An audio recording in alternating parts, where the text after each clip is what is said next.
हमारी कहानी हमारे हीरो के एक सवाल से शुरू होती है जो वो खुद से पूछता है, भला ऐसा होगा ये किसने सोचा था। वो अपनी आम सी जिंदगी को याद करता है, कैसे वो हमेशा की तरह काम के बाद बियर पीते पीते गेम खेलते हुए सो गया था, लेकिन एक हैरान कर देने वाले मोड़ के साथ जब उसकी आंख खुली तो वो अपने कमरे में नहीं बल्कि सीधा उसी गेम की फैंटेसी दुनिया में पहुंच चुका था। उस दुनिया में उसका एक साथी उसे फौरन खबरदार करता है कि पहले से ज्यादा ताकतवर डीमंस की एक नई लहर ने उन्हें घेर लिया है, जिस पर वो बड़े आराम से जवाब देता है कि वो उन्हें संभाल लेगा और लड़ाई में कूद पड़ता है और एक ताकतवर ऑरा में लिपटा हुआ वो सीधा मॉन्स्टर्स से भरी एक खाई में छलांग लगा देता है। वो उस हैरान परेशान जायंट पर हमला करने के लिए अपनी कुल्हाड़ी घुमाता है और बिजली की तेजी से आगे बढ़ता है। नीचे की तरफ किए एक ही जोरदार बार से वो उस विशाल जायंट को चीर कर 2 टुकड़ों में बांट देता है। जायंट दर्द से चीखता है क्योंकि उसका जिस्म 2 हिस्सों में कट जाता है और चारों तरफ खून के फव्वारे छूट पड़ते हैं और जमीन पर उसके कटे हुए जिस्म के टुकड़े बिखरे पड़े हैं। उस मॉन्स्टर को बड़ी बेरहमी और वशीपन से मारने के बाद वो उड़ते धुएं और मलबे के बीच अकेला खड़ा है, एक ऐसा विजेता जिसे कोई हरा नहीं सकता। वो अपनी सांसें काबू में करता है और अपनी ही मचाई तबाही को देखता है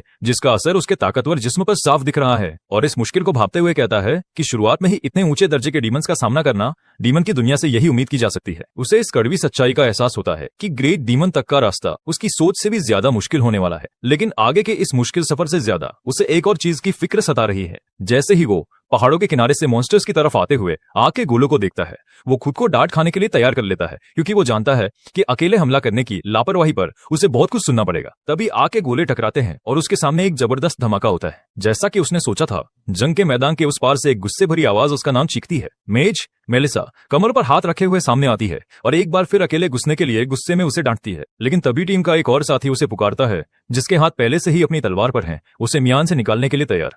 वो है हीरो गेल, जो पीछे से हमला करते मॉन्स्टर्स से होशियार एकदम चौकन्ना खड़ा है और बड़ी महारत से अपनी तलवार चलाते हुए वो दुश्मनों को काट गिराता है। और फिर वो मेलिसा को सलाह देता है कि डांटना डपना लड़ाई के बाद कर ले, उसे याद दिलाते हुए कि पहले मॉन्स्टर्स ज्यादा जरूरी हैं।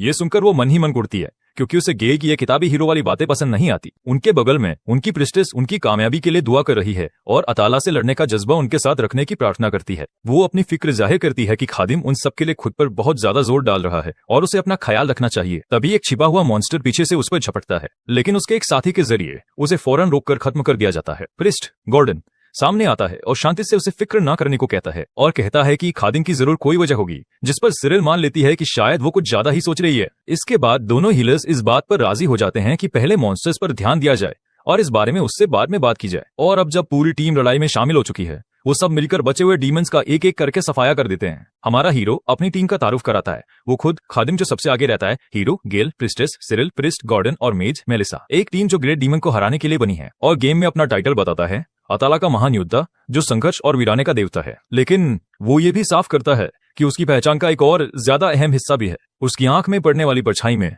उसकी असली पहचान दिखती है। आज के जमाने का एक ऑफिस वर्कर वो इस गेम की दुनिया में फंस गया है। वो बताता है कि गेम की मुख्य कहानी सीधी सादी थी, जो डीमंस की एक जहन्नुमी दुनिया में सेट की गई थी। मकसद साफ था, एक हीरो जिसे ऊपर से इशारा मिलता है, वो ग्रेट डीमन को मारने के लिए अपने साथी इकट्ठा करता है। और जहां कुछ प्लेयर्स को ऐसे बदसूरत मॉन्स्टर्स से लड़ने वाले एडवेंचर में मजा आ सकता है, वहीं आज की दुनिया के एक आम इंसान के लिए जो ऐसी हिंसा का आदी नहीं है, इस दुनिया की हकीकत एक नाकाबिले बर्दाश्त बुरे सपने जैसी है। जिंदा रहने और लड़ने के लिए खादिम को डीमंस का खून पीने पर मजबूर होना पड़ता है। वो अफसोस जताता है कि उस जैसे इंसान के लिए ये दुनिया बहुत ही ज्यादा बेरहम है। एक सिस्टम विंडो उसकी अनोखी काबिलियत ब्लड बर्सर्कर के बारे में बताती है, जिससे डीमन का खून पीने के बाद उसे कुछ वक्त के लिए ताकत मिलती है। यहाँ से निकलने की एक बेचैन उम्मीद के साथ वो बस एक ही ख्याल मन में लिए डीमंस का कत्लेआम करता है कि अगर वो उन सबको मार सका तो वो आखिरकार इस मनहूस दुनिया को छोड़कर जा सकेगा। इस मार काट में खुद को खोकर वो बार बार अपनी यही ख्वाहिश चीखता है और जल्द से जल्द यहाँ से निकलने का यही जुनून उसे और तेजी से मारने के लिए उकसाता है। यही उसकी एकमात्र प्रेरणा है। वो डीमंस की लाशों के पहाड़ पर पूरी तरह बदला हुआ खड़ा है,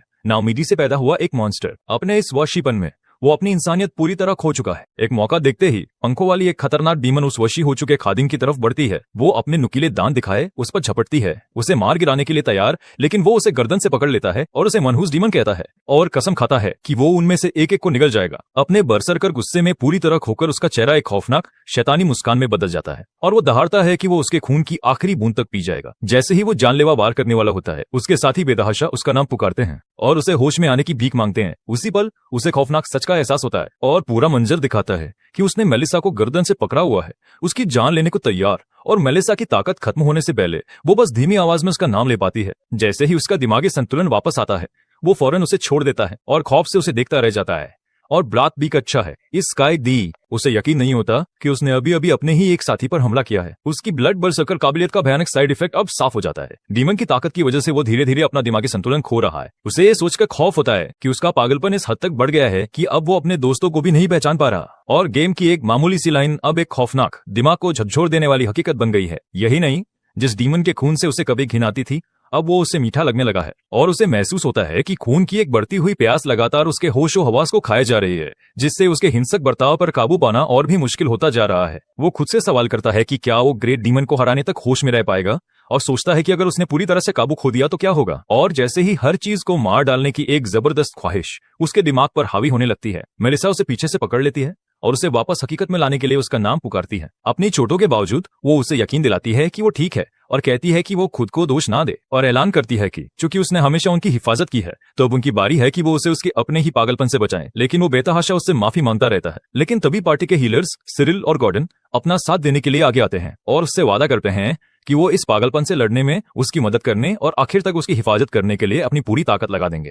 गॉर्डन एक हौसला देने वाली मुस्कान के साथ कहता है कि अगर किसी भी चीज से बात नहीं बनी तो वो उसे मार पीट कर होश में लाने से भी नहीं डरेगा। तभी उनका लीडर गेल उनके पास आता है और पूछता है कि क्या उन सब ने आराम कर लिया है और वो तैयार हैं, और ऐलान करता है कि अब आगे बढ़ने का वक्त आ गया है। इसी के साथ वो खादिम की तरफ हाथ बढ़ाता है और ग्रेट डीमन को हराने और मिलकर दुनिया को बचाने के अपने साचे मकसद को दोहराता है। मेलिसा के सहारे खड़ा हमारा हीरो के हाथ की तरफ देखता है और उसका हाथ थाम लेता है। उनके जहन और जिस्म भले ही जख्मी है, लेकिन उनका इरादा मजबूत है और पूरी पार्टी एक साथ आगे बढ़ती है। आखिरकार वो फाइनल बॉस तक पहुंच जाते हैं। गेल खादिम से आखिरी बार करने के लिए चिल्लाता है तो हमारा हीरो अपनी पूरी ताकत लगाकर अपनी कुल्हाड़ी उठाता है और उसे खत्म कर देता है। ग्रेट डीमन का सिर हवा में उड़ता हुआ दूर जा गिरता है। गेल राहत और थकान के साथ देखता है और फुसफुसाता है, हमने आखिरकार कर दिखाया। तभी ग्रेट डीमन का बिना सिर वाला जिस्म कांपने लगता है और जमीन पर गिर जाता है। मेलिसा हैरान होकर सोचती है कि क्या उनका लंबा और मुश्किल सफर सच में खत्म हो गया है। तो गॉर्डन उनकी जीप की तस्दीक करता है और कहता है कि ये आखिरकार खत्म हो गया। एहसास और राहत के साथ उसकी आंखें बड़ी हो जाती हैं। तभी कोई चीज उसका ध्यान खींचती है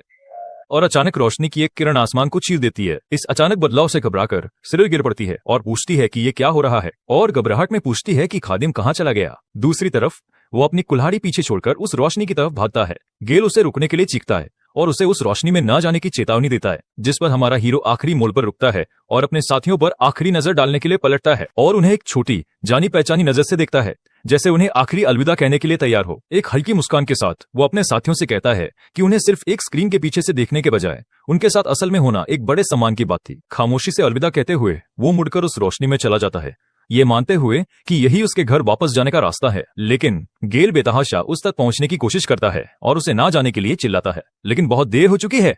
वो पूरी तरह से उस रोशनी में समा जाता है और जैसे ही उसका दोस्त गायब होता है, गेल का हाथ बस उस धुंधली होती रोशनी को ही पकड़ पाता है। रोशनी गायब हो जाती है और बाकी की पार्टी उस वीरान डीमन की दुनिया में पीछे छूट जाती है। सिरिल गम और मायूसी में डूबकर जमीन पर गिर पड़ती है। टूटे हुए दिल के साथ वो उस खाली वीराने में आखिरी बार उसका नाम फुसफुसाती है। अगले सीन में हमारा हीरो खुद को एक अंधेरे शून्य में चलता हुआ पाता है। वो इस अंधेरे को पहचानता है जब वो पहली बार यहाँ आया था और सोचता है कि घर वापस जाकर वो सबसे पहले एक ठंडी बियर पिएगा और कसम खाता है कि वो दोबारा कभी ऐसी फैंटेसी गेम नहीं खेलेगा। हालांकि वो मानता है कि उसे इस बात का अफसोस है कि वो ठीक से अलविदा नहीं कह सका। वो खुद को इस कड़वी हकीकत को मानने पर मजबूर करता है कि वो अपने साथियों से दोबारा कभी नहीं मिल पाएगा, और पूरे यकीन के साथ वो ऐलान करता है कि अताला का महान योद्धा खादिम अब हमेशा के लिए जा चुका है। आगे उसे रोशनी की एक चमकती हुई लकीर दिखती है, जिससे वो हकीकत में वापस जाने का रास्ता समझता है। वो सोचता है कि इसे पार करते ही वो आखिरकार आजाद हो जाएगा, लेकिन अचानक एक एहसास उसे झिझकने पर मजबूर कर देता है। पसीने से तर और कांपते हुए वो इसे नकारने की कोशिश करता है और दुआ करता है कि जो हो रहा है वो बस एक सपना हो, लेकिन उसका ये इनकार टूट जाता है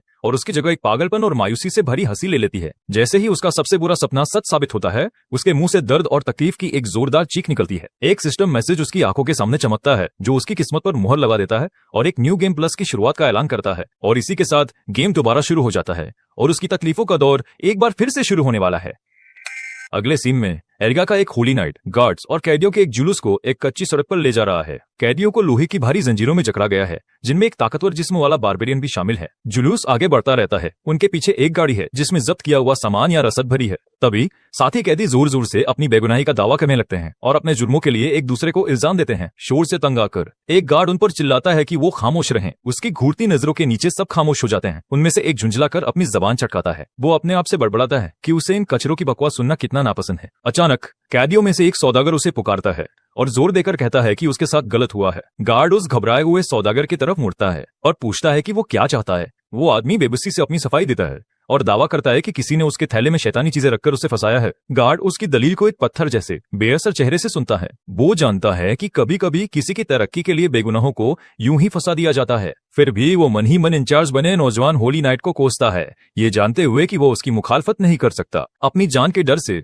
वो सौदागर पर गुस्से में अपने दांत पीसता है और गुस्से में जलता हुआ उसकी तरफ बढ़ता है और पूछता है कि एल्गा के एक होली नाइट पर सवाल उठाने की उसकी हिम्मत कैसे हुई। वो उस डरे हुए सौदागर को झिड़क देता है और कहता है कि अपनी जगह वापस जाओ और अगर तुम सच में बेगुनाह हो तो तुम्हें छोड़ दिया जाएगा। मायूस होकर वो आदमी गार्ड की निगरानी में वापस लाइन में लग जाता है। गार्ड उदासी से सोचता है कि जब एक होली नाइट शामिल हो तो इस सौदागर का बचना नामुमकिन है और फिर उसका ध्यान उस सौदागर से हटकर एक ज्यादा रौबदार शख्स पर जाता है। कैदियों के बीच वो ताकतवर जिस्म वाला बारबेरियन खामोशी से खड़ा है, वो भी जंजीरों में जकड़ा हुआ, जिसे देखकर गार्ड हैरान होता है कि आखिर उन्होंने इतने खतरनाक आदमी को पकड़ा कैसे। खादिम जो बारबेरियन के जिस्म में है खामोशी से चलता है और अपनी हालत समझने की कोशिश करता है। पूरी तरह हैरान होकर वो सोचता है कि आखिर ये दुनिया में हो क्या रहा है। हालांकि उसे अपना जाना पहचाना जिस्म याद है, लेकिन वो सारी ताकत जो उसने बड़ी मेहनत से बनाई थी गायब हो चुकी है। लेकिन अच्छी बात यह है कि उसके दिमाग पर छाया पागलपन और पछतावा भी जा चुका है। जब उसे वो पल याद आते हैं जब उसके जानलेवा गुस्से ने उसके अपने ही साथियों को नुकसान पहुंचाया था। न्यू गेम प्लस मैसेज को याद करके वो अंदाजा लगाता है कि उसने बस फिर से शुरुआत की है। फिर भी वो उलझन में है। ये नई शुरुआत गेम के असली स्टार्ट से बिल्कुल अलग महसूस होती है। कहानी कभी इस तरह शुरू नहीं हुई थी। जैसे ही वो ये सोचता है, एक बूढ़ा आदमी उसे पुकारता है। तभी एक बुजुर्ग कैदी उसे चबाने के लिए कुछ देता है, इस उम्मीद में कि सफर थोड़ा कम उबाऊ हो जाए। खादिम उस बूढ़े आदमी को देखता है। इस अनचाही मेहरबानी से हैरान होकर बूढ़ा आदमी बताता है कि एक बार बारबेरियंस ने उसकी मदद की थी और वो उसे उन्हीं की याद दिलाता है। हमारा हीरो अपने जंजीरों में जकड़े हाथों से वो सूखी जड़ ले लेता है और बूढ़ा आदमी पूछता है कि उसे कैसे पकड़ा गया, लेकिन कुछ भी याद न होने की वजह से वो बस यही कह पाता है कि उसे नहीं पता। बूढ़ा आदमी बस खामोशी से उसका जवाब मान लेता है, अच्छा, और कहता है कि एम्पायर के होली नाइट्स विधर्मियों के लिए कुछ ज्यादा ही सख्त हैं। उसका मानना है कि किसी दूसरे खुदा को पूजना कोई गुनाह नहीं है। हमारा हीरो पूछता है कि क्या इस महाद्वीप पर कोई और एम्पायर भी है। बूढ़ा आदमी चौंककर पूछता है कि क्या वो सच में लुकैनियन एम्पायर के बारे में नहीं जानता। खादिम उलझन में पड़ जाता है। उसे याद है कि लुकैनियन एक किंगडम था, एम्पायर नहीं। बूढ़ा आदमी उसे बताता है कि ये बहुत पुरानी बात है। ये नई जानकारी उसे सोचने पर मजबूर कर देती है कि क्या वो किसी ऐसी दुनिया में है जिसका इतिहास ही अलग है, और सवाल करता है कि उन्हें कहाँ ले जाया जा रहा है। और बूढ़ा आदमी अंदाजा लगाता है कि वो एम्पायर की पाक राजधानी लुकान जा रहे हैं। बूढ़ा आदमी समझाता है कि वहां पहुंचने पर उनका फैसला होगा, लेकिन एक विधर्मी होने के नाते उसे खौफनाक इंक्विजिशन का सामना करना पड़ेगा। हमारे हीरो को थोड़ी राहत महसूस होती है, ये सोचकर कि कम से कम वो उसे फौरन नहीं मारेंगे। लेकिन बूढ़ा आदमी उसके शांत रवैये से डर जाता है और चिल्लाकर कहता है कि इसमें राहत की कोई बात नहीं है। वो घबराकर चेतावनी देता है कि इंक्विजिटर्स जल्लाद होते हैं जो एक विधर्मी के साथ नए खिलौने की तरह पेश आएंगे। वो उन भयानक तकलीफों के बारे में बताता है जो उसका इंतजार कर रही है। उसके मसूलों में कीलें ठोकी जाएंगी और नथनों में पिघला हुआ लोहा डाला जाएगा। जैसे ही वो बोलता है, घोड़े पर बैठा होली नाइट अचानक अपने भाले से उस पर वार कर देता है और वहीं उसकी जिंदगी खत्म कर देता है और ऐलान करता है कि जो कोई भी एल्गा के नाइट की बेइज्जती करेगा उसे मौत से अपने गुनाह धोने होंगे। एक घमंडी मुस्कान के साथ वो इशारा करता है कि अभी और सजा मिलनी बाकी है और उसका घोड़ा आगे बढ़ता है, उसे उसके अगले शिकार की तरफ ले जाते हुए। वो खादिम का सामना करता है और पूछता है कि क्या वो ही था जिसने ये हंगामा खड़ा किया था, और हुक्म देता है कि अगर बारबेरियन उस बूढ़े आदमी जैसा हश्र नहीं चाहता तो सिर झुकाकर माफी मांगे। एक टेढ़ी मुस्कान के साथ वो कहता है कि अगर वो गिड़गिड़ाएगा तो शायद वो उसे बख्श दे। जवाब में खादिम के चेहरे पर एक बेखौफ मजाक उड़ाती मुस्कान फैल जाती है,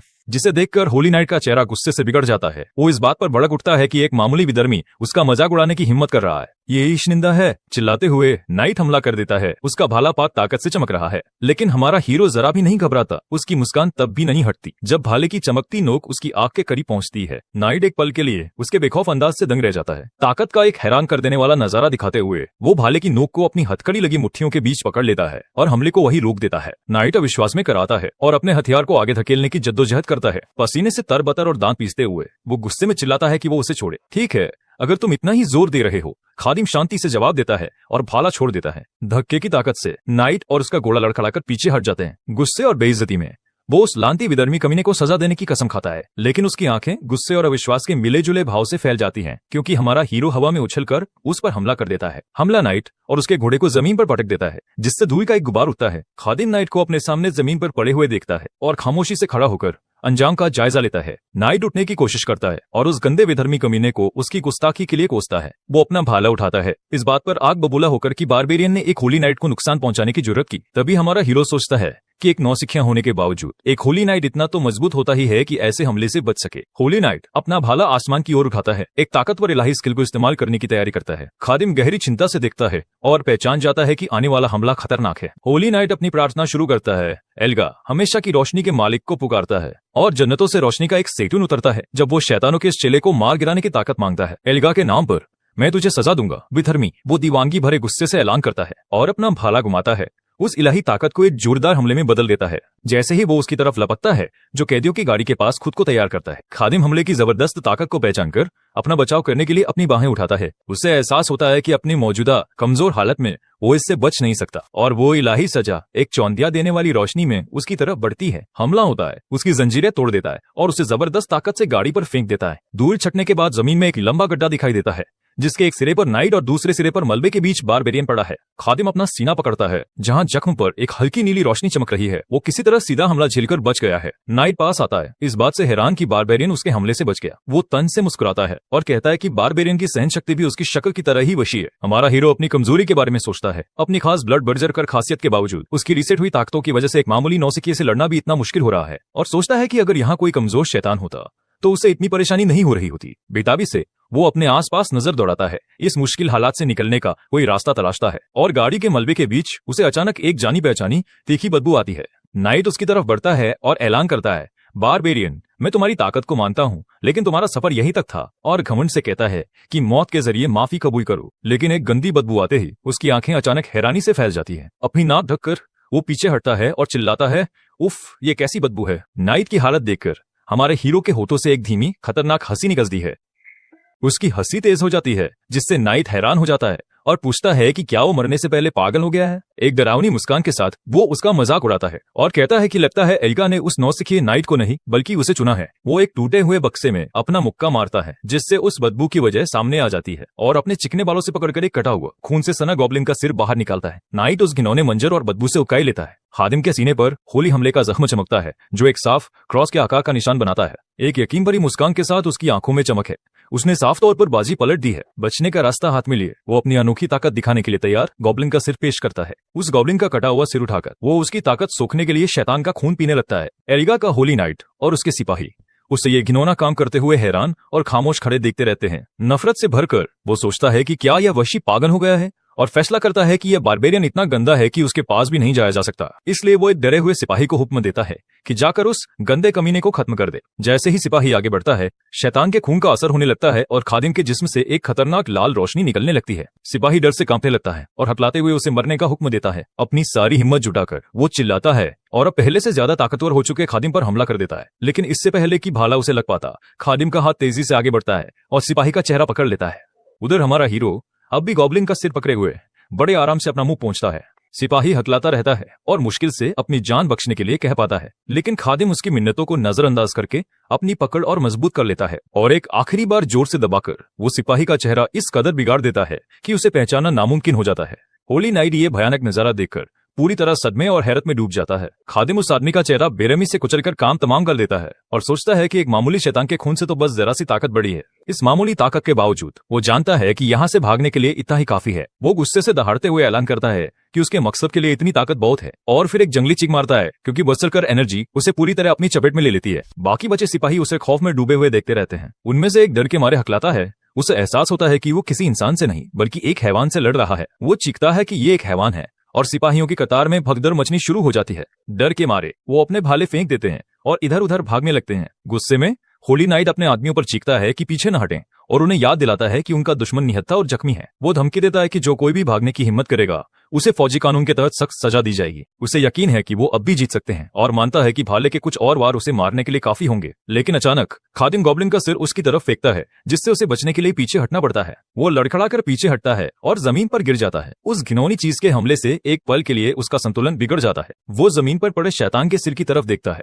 और सोचता है कि अभी अभी हुआ क्या, लेकिन उसे बहुत देर में एहसास होता है कि वो सिर तो बस ध्यान भटकाने के लिए था। इसी मौके का फायदा उठाकर खादिम खौफनाक रफ्तार से उसके और अपने बीच की दूरी कम कर लेता है। होली नाइट जल्दी से संभलता है और बचाव की मुद्रा में आ जाता है। वो ताकत के लिए दुआ करता है ताकि वो एल्गा के एजेंट के तौर पर इस धोखेबाज शैतान के गुलाम को मौत के घाट उतार सके और उसकी आंखें पाक ताकत से चमकने लगती हैं क्योंकि वो अपना सबसे बड़ा हमला करने की तैयारी करता है। तो वो एक तेज सुनहरी रोशनी में लिपटा अपना भाला साधे हुए आगे बढ़ता है और एल्गा के नाम का नारा लगाकर वो अपना पाक हथियार खादिम की तरफ दे मारता है। टक्कर होते ही पाक रोशनी का एक धमाका होता है जो उसे पूरी तरह निगल जाता है। ये मानकर कि वो जीत गया है, नाइट घमंड से कहता है कि इस बारबेरियन का यही अंजाम होना था और कहता है कि अगले जन्म में अपनी गलतियों की माफी मांगना। लेकिन उस रोशनी के बीच से एक आवाज आती है जो उस नौसिखिए का मजाक उड़ाती है और पूछती है कि क्या बस इतनी ही ताकत है उसमें। होली नाइट को यकीन नहीं होता और उसकी सांस अटक जाती है। उसे एहसास होता है कि उसका ताकतवर हमला नाकाम हो गया है। खादिम ने अपनी कोहनी और छाती के सहारे भाले को पकड़कर हमले से खुद को बचा लिया था। अपने दूसरे हाथ से वो एक चमकता हुआ लाल घूंसा पीछे खींचता है और एक ऐसा जोरदार घूंसा जड़ देता है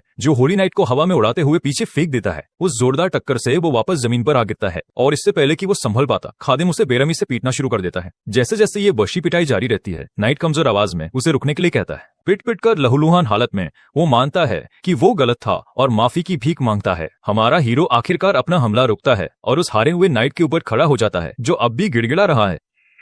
ये सोचकर कि उसकी जान बख्श दी गई है, नाइट खादिम का शुक्रिया अदा करता है। जैसे ही वो जाने के लिए मुड़ता है, लेकिन जैसे ही खादिम उसकी तरफ पीट करता है, वो उसे नासमझ वशी कमीना कहकर गाली देता है और अपना बदला लेने की कसम खाता है। वो जमीन पर पड़ा एरिका के नाम पर अपने इंतकाम का मंसूबा बना रहा है, लेकिन उसके बदले के ख्याल तब टूट जाते हैं जब उसे एहसास होता है कि वो बारबेरियन वापस आ गया है। भाले की नोक जमीन पर एक लकीर खींचती हुई सीधे उसकी तरफ बढ़ रही है। वो नाइट का ही भाला अपने पीछे घसीटते हुए उसकी तरफ बढ़ता है। जैसे ही खादिम की परछाई उस पर पड़ती है, नाइट की आंखें खौफ से फैल जाती है। वो अपनी आने वाली मौत को घूरते हुए एक दर्दनाक चीख मारता है। वो उस डरे हुए नाइट के ऊपर खड़ा है, आखिरी बार करने के लिए तैयार। जैसे ही नाइट उसे रुकने के लिए कहता है, वो तंज करते हुए दुआ करता है कि शायद वो आदमी मरने के बाद अपने लानती झूठे खुदा के पास चला जाए। एक आखिरी गाली के साथ वो नाइट को एल्गा का अदना सा पिल्ला कहता है और होली नाइट को उसी के भाले से आर पार करके उसे हमेशा के लिए खत्म कर देता है। नाइट से निपटने के बाद वो सुकून से पूरे मंजर का जायजा लेता है और उसकी नजरें दूर भागते हुए सिपाहियों पर टिक जाती हैं जो उससे दूर जाने के लिए हाथ पैर मार रहे हैं। उसे अपने पहले प्ले थ्रू से सीखा हुआ एक कड़वा सबक याद आता है। भागते हुए सिपाही बुरी तरह हाफते हुए अपनी जान बचाने की कोशिश कर रहे हैं। उनमें से एक घबराहट में अपने कंधे के ऊपर से पीछे मुड़कर देखता है, ये सोचकर कि वो सुरक्षित होने के लिए काफी दूर भाग आया है। उसका सुकून एक भाले से अधूरा रह जाता है जो उसके सिर के आर पार हो जाता है। एक तेज और बेरहम सिलसिले में खादिम एक एक करके भागते हुए सिपाहियों का शिकार करता है और उन्हें मार डालता है। उसने अपना सबक अच्छी तरह सीखा था, पीछे कोई निशान मत छोड़ो। झाड़ियों में से एक बचा हुआ सिपाही खौफ से देखता है कि कैसे खादिम उस कत्लेआम के ऊपर खड़ा है और दूसरा डर के मारे जमीन पर सिर झुकाए हुए है। वो कांपते हुए छिप जाता है और उम्मीद करता है कि उसे ढूंढा नहीं जाएगा, लेकिन खादिम अपना सिर घुमाता है और उसकी निगाहें सीधे उसी के छिपने की जगह पर टिक जाती हैं। एकदम सटीक निशाने के साथ वो झाड़ियों की तरफ एक भाला फेंकता है। भाला हवा को चीरता हुआ अपने निशाने पर जा लगता है। उस सिपाही का अंत हो जाता है जब भाला उसकी गर्दन में घुस जाता है और उसकी पनाहगाह को ही उसकी कब्र बना देता है। तभी एक और आवाज उसे पुकारती है और वो मुड़ता है। बाकी बचे कैदियों का एक झुंड उसकी तरफ आता है और उनका नुमाइंदा होली नाइट को मारने के लिए उसकी तारीफ करता है। वो आदमी खादिम से उसकी हथकड़ियां हटाने को कहता है ताकि वो बात कर सकें, लेकिन हमारा हीरो जवाब में एक जानलेवा घूंसा मारकर उसका सिर कुचल देता है। दूसरे कैदी अपने पुराने साथी के खून के छींटों से सने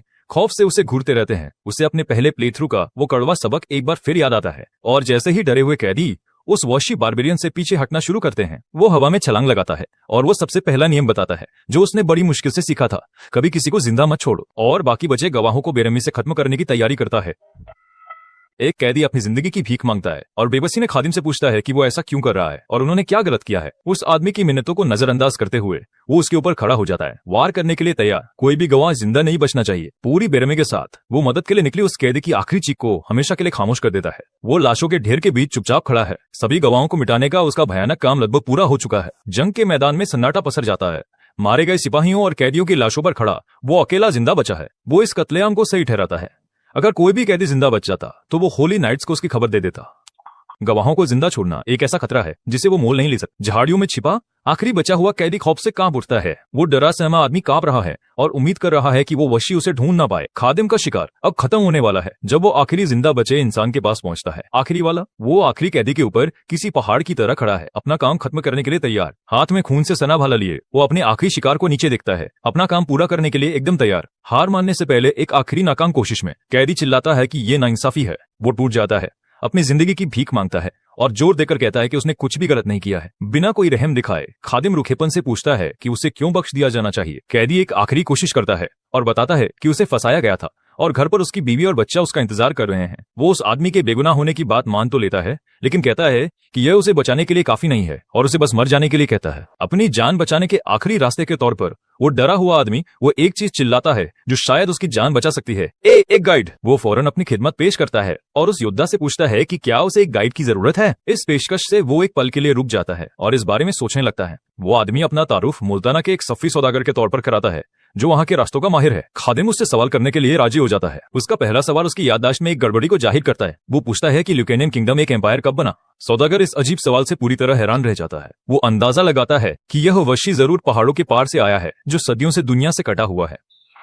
सब्र खोते हुए खादिम सौदागर पर जवाब देने के लिए दबाव डालता है। सौदागर बताता है कि ल्यूकेनियन एम्पायर की बुनियाद रखे हुए 18 साल हो चुके हैं। वो और कुरेदता है और पुराने कैलेंडर के हिसाब से साल पूछता है। कुछ सोचने के बाद सौदागर अंदाजा लगाता है कि पुराने कैलेंडर के हिसाब से साल 1130 के आसपास होगा। एक भयानक सच्चाई खादिम पर जाहिर होने लगती है। जिस कैलेंडर को वो जानता है वो अब सदियों पुराना इतिहास बन चुका है। वो तेजी से सौदागर से इस महाद्वीप की हालत, एल्गा फेथ और डीमन रेल्म के बारे में सवाल करता है। सौदागर बताता है कि ये महाद्वीप जिसे 300 साल पहले ल्यूकेनियन ने एक किया था अब 3 ताकतों में बढ़ चुका है। वो आगे बताता है कि एल्गा फेथ की ताकत बहुत बढ़ गई है और डीमन रेल्म अब एक ऐसी जगह बन चुका है जहाँ से कोई वापस नहीं आता और इस बात की तस्दीक करता है कि वहाँ जाने वाला कोई भी कभी जिंदा वापस नहीं आया। खादिम भौचक्का रह जाता है। यह बात डीमन रेल्म को फतेह करने के उसके अपने तजुर्बे के बिल्कुल उलट है। वो अपने महान साथियों के नाम गिनाता है, गेल, मेलिसा, गॉर्डन और सिरिल। अपने अतीत से जुड़ा कोई सुराग पाने की बेताबी में वो सौदागर से पूछता है कि क्या वो इन नामों को पहचानता है। सौदागर घबराकर जवाब देता है कि उसने ये नाम कभी नहीं सुने, लेकिन मेलिसा नाम सुनकर अचानक उसे कुछ धुंधला सा याद आने लगता है। वो बड़ी ध्यान से सुनता है। उसकी आंखों में उम्मीद की एक किरण चमकती है जब सौदागर कहता है कि उसे ऐसा लग रहा है जैसे उसने ये नाम कहीं सुना है। वो आदमी नाम याद करने की कोशिश करता है, सोचता है कि शायद यह एलिसा जैसा कोई नाम हो। खादिम इस सच्चाई से हिल जाता है। जिन हीरो ने दुनिया को बचाया था उन्हें पूरी तरह से भुला दिया गया है और वो अपनी हकीकत पर ही सवाल उठाने लगता है। वक्त में इतने आगे फंस जाने की हकीकत का पूरा बोझ उस पर आ पड़ता है। जब वो पूछता है कि अब डीमंस इतने ज्यादा क्यों फैले हुए हैं तो सौदागर मानता है कि कोई भी पक्के तौर पर नहीं जानता। वो आदमी कुछ आम कहानियां सुनाता है जिनमें से पहली यह है कि यह देवता एल्गा की तरफ से दी गई सजा है। दूसरी कहानियों में किसी पागल आर्चमेज का किसी दूसरी दुनिया का दरवाजा खोलना या किसी बड़ी बुरी ताकत का आना शामिल है। आखिर में वो यही नतीजा निकालता है कि सच्चाई तो सिर्फ खुदा ही जानता है। वो चुपचाप खड़ा है, इस हकीकत को समझने की कोशिश कर रहा है कि उसे 300 साल मुस्तकबिल में फेंक दिया गया है। इस नई हकीकत से हक्का बक्का वो हालात का जायजा लेने के लिए आगे बढ़ता है जिससे सौदागर चौंक जाता है। वो एक ऐसी दुनिया को घूर रहा है जो अब उसकी नहीं रही। वो इस नतीजे पर पहुंचता है कि वो वाकई उसी महाद्वीप पर है, लेकिन अपने पहले प्ले थ्रू के लगभग 300 साल बाद। वो अपनी बेरहम किस्मत के बारे में सोचता है जिसे अपनी दुनिया से निकाल दिया गया और अब वो उसी जमीन पर एक अजनबी है जिसे बचाने के लिए वो लड़ा था। उसके साथियों के चेहरे उसके जहन में कौनते हैं, वो दोस्त जिनसे वो कुछ ही वक्त पहले जुदा हुआ था। उसे इस दिल दहला देने वाली हकीकत का सामना करना पड़ता है कि इस नए दौर में उसके सभी दोस्त मिट्टी में मिल चुके हैं। कत्लेआम के इस न खत्म होने वाले सिलसिले को दोहराने का ख्याल उसे गहरी मायूसी से भर देता है और वो सवाल करता है कि आगे जीने का मकसद ही क्या है जब उसे वही पागलपन झेलना है और घिनौना डीमन का खून पीना है। अपनी दुनिया में वापस लौटने की कोई गारंटी ना होने पर उसकी हालत की ये लाचारी बर्दाश्त से बाहर हो जाती है। उसे न्यू गेम प्लस जैसे ना खत्म होने वाले सिलसिले का डर सताता है, एक ऐसा जहन्नम जहां से बचने का कोई रास्ता नहीं है। सारी उम्मीद खोकर वो एक भयानक फैसला करता है। वो अपने भाले को 2 टुकड़ों में तोड़ देता है जिससे एक तेज धार वाली नोक बन जाती है। सौदागर हैरान और खौफजदा होकर देखता है, समझ नहीं पा रहा कि ये वशी क्या करने वाला है। खादिम भाले की तेज टूटी हुई नोक को अपनी गर्दन की तरफ करता है, अपनी तकलीफों को खत्म करने के लिए तैयार।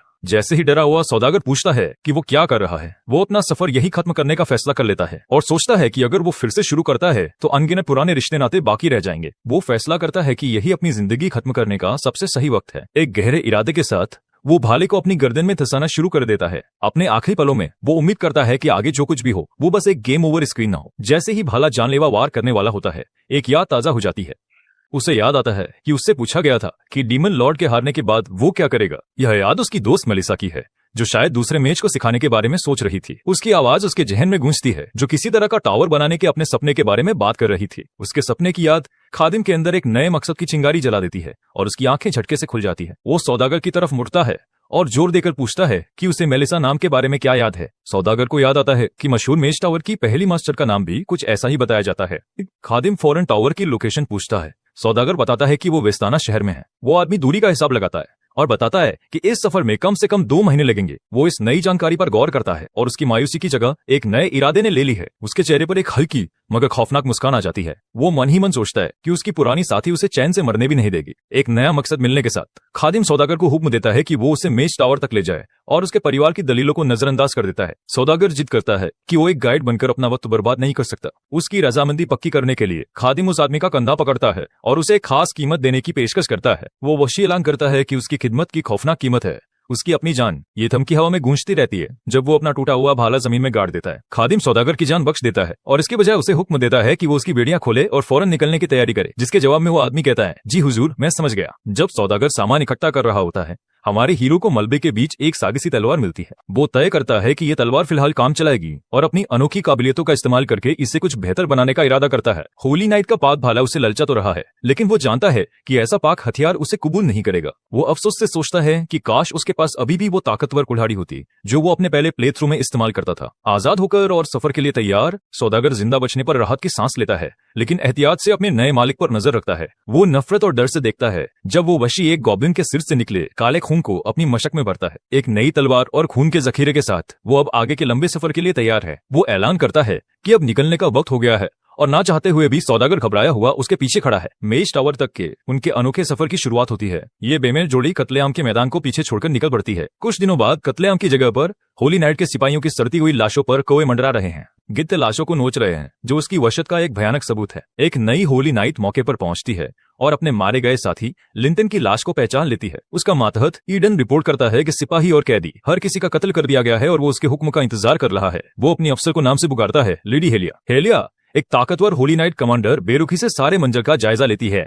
वो ईडन को सुराग ढूंढने का हुक्म देती है और कहती है कि वो बिना किसी जवाब के आर्च बिशप को वापस ये खबर नहीं दे सकते कि लिंटन मर चुका है। जैसे ही ईडन उसका हुक्म मानने के लिए निकलता है, हेलिया मन ही मन उस मरे हुए नाइट पर हंसती है और उसे बेवकूफ कहती है। लाश को नीचे देखते हुए वो गुस्से से उबल रही है और सोच रही है कि आर्च बिशप से जुड़े एक होली नाइट को मारने की हिम्मत किसने की। उसकी आंखों में गुस्से की आग जल रही है जब वो कातिलों की पहचान के बारे में सोचती है और एक कसम खाती है, इस कत्लेआम का जो भी जिम्मेदार है उसे इसकी कीमत चुकानी होगी। पूरब के चांद की निगरानी में उस वीरान जंगल का सफर जारी है। बुझती हुई आग के पास जहां खादिम गहरी नींद में सो रहा है, वहीं उसके डरे हुए गाइड डंकन को आजादी का एक मौका नजर आता है। जैसे ही आग के अंगारे ठंडे पड़ते हैं, वो सौदागर अपनी जान बचाने की मायूस कोशिश शुरू कर देता है। अपने साथी को पूरी तरह बेहोश देखकर वो चुपचाप जल्दी से भागने के लिए अपना सामान इकट्ठा करता है, लेकिन जल्दबाजी में वो अपना बड़ा बैग वही छोड़ देता है और बस वही उठाता है जो वो ले जा सकता है। और फिर वो अंधेरे जंगल में भाग खड़ा होता है। अपनी टांगों में जितनी जान है उतनी तेजी से दौड़ता है। बेहिसाब खौफ के दम पर वो अपने और उस वशी कैदी के बीच ज्यादा से ज्यादा फासला बना लेता है,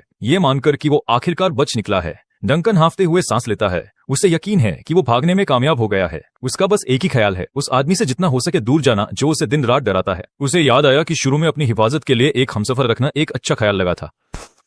वो अफसोस करता था कि मुश्किल ये थी कि उसका साथी एक खून पीने वाला कातिल वशी था जो दर्जनों लोगों को मौत के घाट उतार देता था। पिछले कुछ दिनों के अपने भयानक तजुर्बे उसकी आंखों के सामने घूम गए। दोस्ती करने की उसकी कोशिशों, जैसे कि सूखा गोश्त और आलू देना, का जवाब खौफनाक खामोशी से मिला। यहाँ तक कि उस वशी को आग के पास लेटने के लिए एक गर्म खाल देने पर भी उसे कोई जवाब नहीं मिला। छोटी मोटी बातें करने की उसकी कोशिशों को भी फौरन नजरअंदाज कर दिया गया, जिससे वो हर वक्त एक बेचैनी की हालत में रहता था। वो सोचता था कि उसका साथी मुश्किल से ही बात करता है और कोई भी फालतू सवाल पूछने नहीं देता, जिससे उसे समझना नामुमकिन था। वो सौदागर उसे इंसान नहीं बल्कि एक जंगली जानवर समझता था, जिससे हर दिन एक खतरनाक सर्कस के खेल जैसा लगता था। लेकिन वो जानता था कि ये खौफनाक खामोशी भी उनके सफर का सबसे बुरा हिस्सा नहीं थी। असली मुसीबत कुछ ऐसी थी जो जिस्मानी तौर पर कहीं ज्यादा थकाने वाली और रूह कंपा देने वाली थी। वो थी खादिम की लगातार बेरुखी से कही गई बात, जब भी वो पीछे रह जाता, तुम सुस्त हो। वो उस वशी की बेतुकी तेज रफ्तार से तंग आ चुका था, जिसने उस जैसे एक तजुर्बेकार सौदागर को भी टूटने की कगार पर ला खड़ा किया था। जैसे ही डंकन रास्ता बताता, खादिम पहले ही बहुत आगे निकल चुका होता और उसे बेतहाशा उसके पीछे भागना पड़ता। एक बार जब वो आखिरकार उसे पकड़ पाता, तो वो वशी दोबारा भागने से पहले बस एक लफ्ज कहता, और जब तक सौदागर अपनी सांसें काबू में करता, उसका साथी उसे डरा देने वाली बेसब्री से घूरता रहता। वो एक ऐसी खौफनाक नजर थी, मानो कह रही हो कि अगर जरा भी धीरे हुए तो वो उसका सिर कुचल देगा। घबराहट के मारे पागल होने की कगार पर डंकन सोचता था कि क्या उसके साथी की टांगे फौलाद की बनी है। उस जानलेवा रफ्तार ने उसे इस हद तक धकेल दिया था कि उसे सच में लगने लगा था कि वो मर जाएगा। इसी लगातार की तकलीफ ने उसे इस नतीजे पर पहुंचाया कि उसे भागना ही होगा, और इसलिए जब वो वशी सो रहा था तो मौका देखकर उसने आजादी के लिए अपनी जान की बाजी लगा दी। वो सोचता है कि अब जब वो उस काले जंगल से बाहर आ गया है तो उसका पीछा करने वाला उसे ढूंढ नहीं पाएगा। जज्बातों से भरा हुआ वो राहत की सांस लेकर सिसकने लगता है, ये मानते हुए कि वो आखिरकार महफूज है। लेकिन उसका जश्न तब अधूरा रह जाता है जब उसे अपना बैग याद आता है, उसकी पूरी दौलत जो कैंप में ही छूट गई थी। वो इस फैसले पर बेचैन हो जाता है, ये जानते हुए कि उसे वापस लेने जाने से वो सोता हुआ जानवर जाग सकता है। ये तय करते हुए कि उसकी जान उसके सामान से ज्यादा कीमती है, वो अपनी दौलत से मुंह मोड़ लेता है। थका हारा और भटका हुआ वो रुकता है, इस उम्मीद में कि उस वशी को ये पता लगाने में थोड़ा वक्त लगेगा कि वो कहाँ गया। जैसे ही वो खुद को आजाद बताता है, रात की खामोशी को चीरती हुई एक शांत आवाज पूछती है, इतनी जल्दी में कहाँ जा रहे हो? उस आवाज को पहचानते ही डंकन के जिस्म में खालिस दहशत की एक लहर दौड़ जाती है। यकीन ना करते हुए वो सन्न रह जाता है।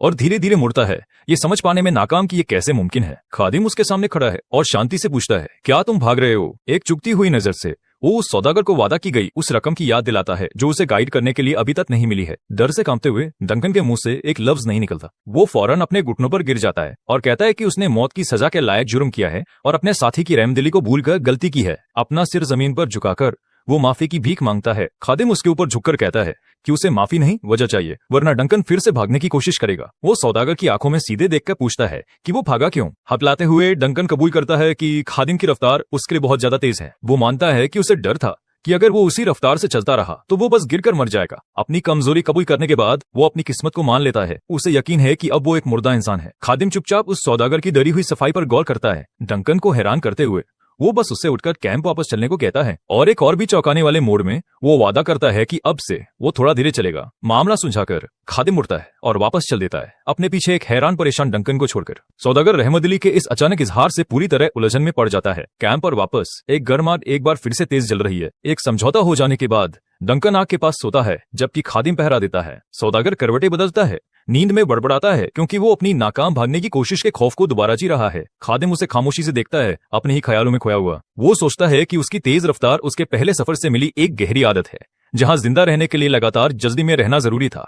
उसे राक्षसों की दुनिया याद आती है, एक बंजर और खतरनाक जगह जहां खाना पानी और आराम ऐसी चीजें थीं जिनके बारे में सोचा भी नहीं जा सकता था। राक्षसों का खून पीने से हर वक्त पागलपन के करीब रहते हुए उसे और उसके साथियों को बेरहमी से आगे बढ़ते रहना पड़ता था, यहाँ तक कि नींद भी कुर्बान करनी पड़ती थी। एक सांस छोड़ते हुए वो मानता है कि उसका मौजूदा माहौल उतना खतरनाक नहीं है। काफी सारे संसाधन होने की वजह से वो महसूस करता है कि शायद वो पागलपन किसी दिन लौट आए, लेकिन अभी के लिए ये कोई मसला नहीं है। वो मान लेता है कि उसके पास धीरे चलने की एक वजह है, क्योंकि सौदागर एक बहुत काम का गाइड साबित हुआ है। अब एक बहुत बेहतर रफ्तार पर चलते हुए डंकन एक ऐसे बॉर्डर की तरफ से जाने की सलाह देता है जहां कम पहरा हो। वो ये देखकर चौंक जाता है कि उसका कभी ना झुकने वाला साथी इस सुझाव पर गौर करता नजर आता है। डंकन की राहत के लिए खादिम बस दूसरे रास्ते से जाने के लिए मान जाता है। वो जानता है कि उसे एक काबिल गाइड की जरूरत है, क्योंकि इस महाद्वीप का उसका अपना दिमागी नक्शा 300 साल पुराना है। सौदागर बताता है कि चूंकि होली नाइट्स बेरहमी से राक्षसों और दीन के दुश्मनों का शिकार करते हैं, इसलिए उसके जैसा वशी तब तक महफूज नहीं होगा जब तक वो फ्री सिटीज अलायंस नहीं पहुंच जाते। खादिम सोचता है कि होली नाइट्स के इसी जुनून की वजह से उसका सामना किसी राक्षस से नहीं हुआ है, जबकि वो कथित तौर पर हर जगह फैले हुए हैं। अपना सामान जांचते हुए वो देखता है कि उसके पास खून की मौजूदा शीशी जल्द ही खराब हो जाएगी और उसे एक ताजा जरिया ढूंढना होगा। जैसे जैसे उनके सफर पर रात ढलने लगती है,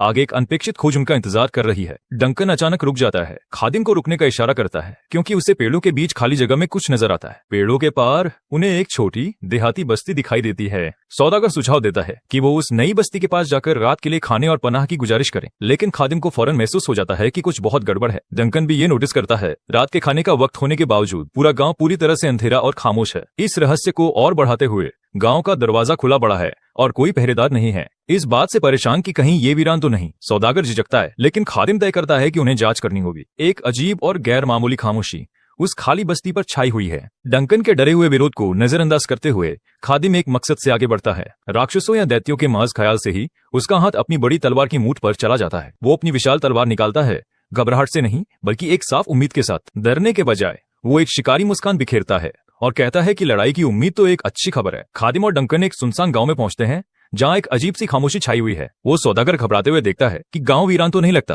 पर वो सोचने पर मजबूर हो जाता है कि यहाँ के रहने वाले आखिर गए कहाँ। अचानक खादिम की तेज नजरें एक छिपे हुए खतरे को भांप लेती हैं और वो रुक जाता है। उसकी निगाहें तेज हो जाती है, एक ऐसे अनदेखे खतरे पर जो सिर्फ वही महसूस कर सकता है। इस तरह अचानक रुकने से चौंककर डंकन उसकी पीठ से टकरा जाता है और पूछता है कि वो एकदम से क्यों रुक गया। वो योद्धा एक खतरनाक चीज की तरफ इशारा करता है। सारी बंद इमारतों के बीच बस एक ही दरवाजा थोड़ा सा खुला है। तभी उस अंधेरे दरवाजे से एक भयानक पैर जोर से नीचे पड़ता है और घात लगाकर हमला होता है। एक गोब्लिन हथियार निकाले हुए बाहर कूदता है, जिसका इरादा उन्हें अचानक दबोचने का है। मगर गोब्लिन की आंखें हैरानी से फैल जाती हैं जब उसे एहसास होता है कि उसका शिकार पहले से ही उसकी मौजूदगी से वाकिफ है।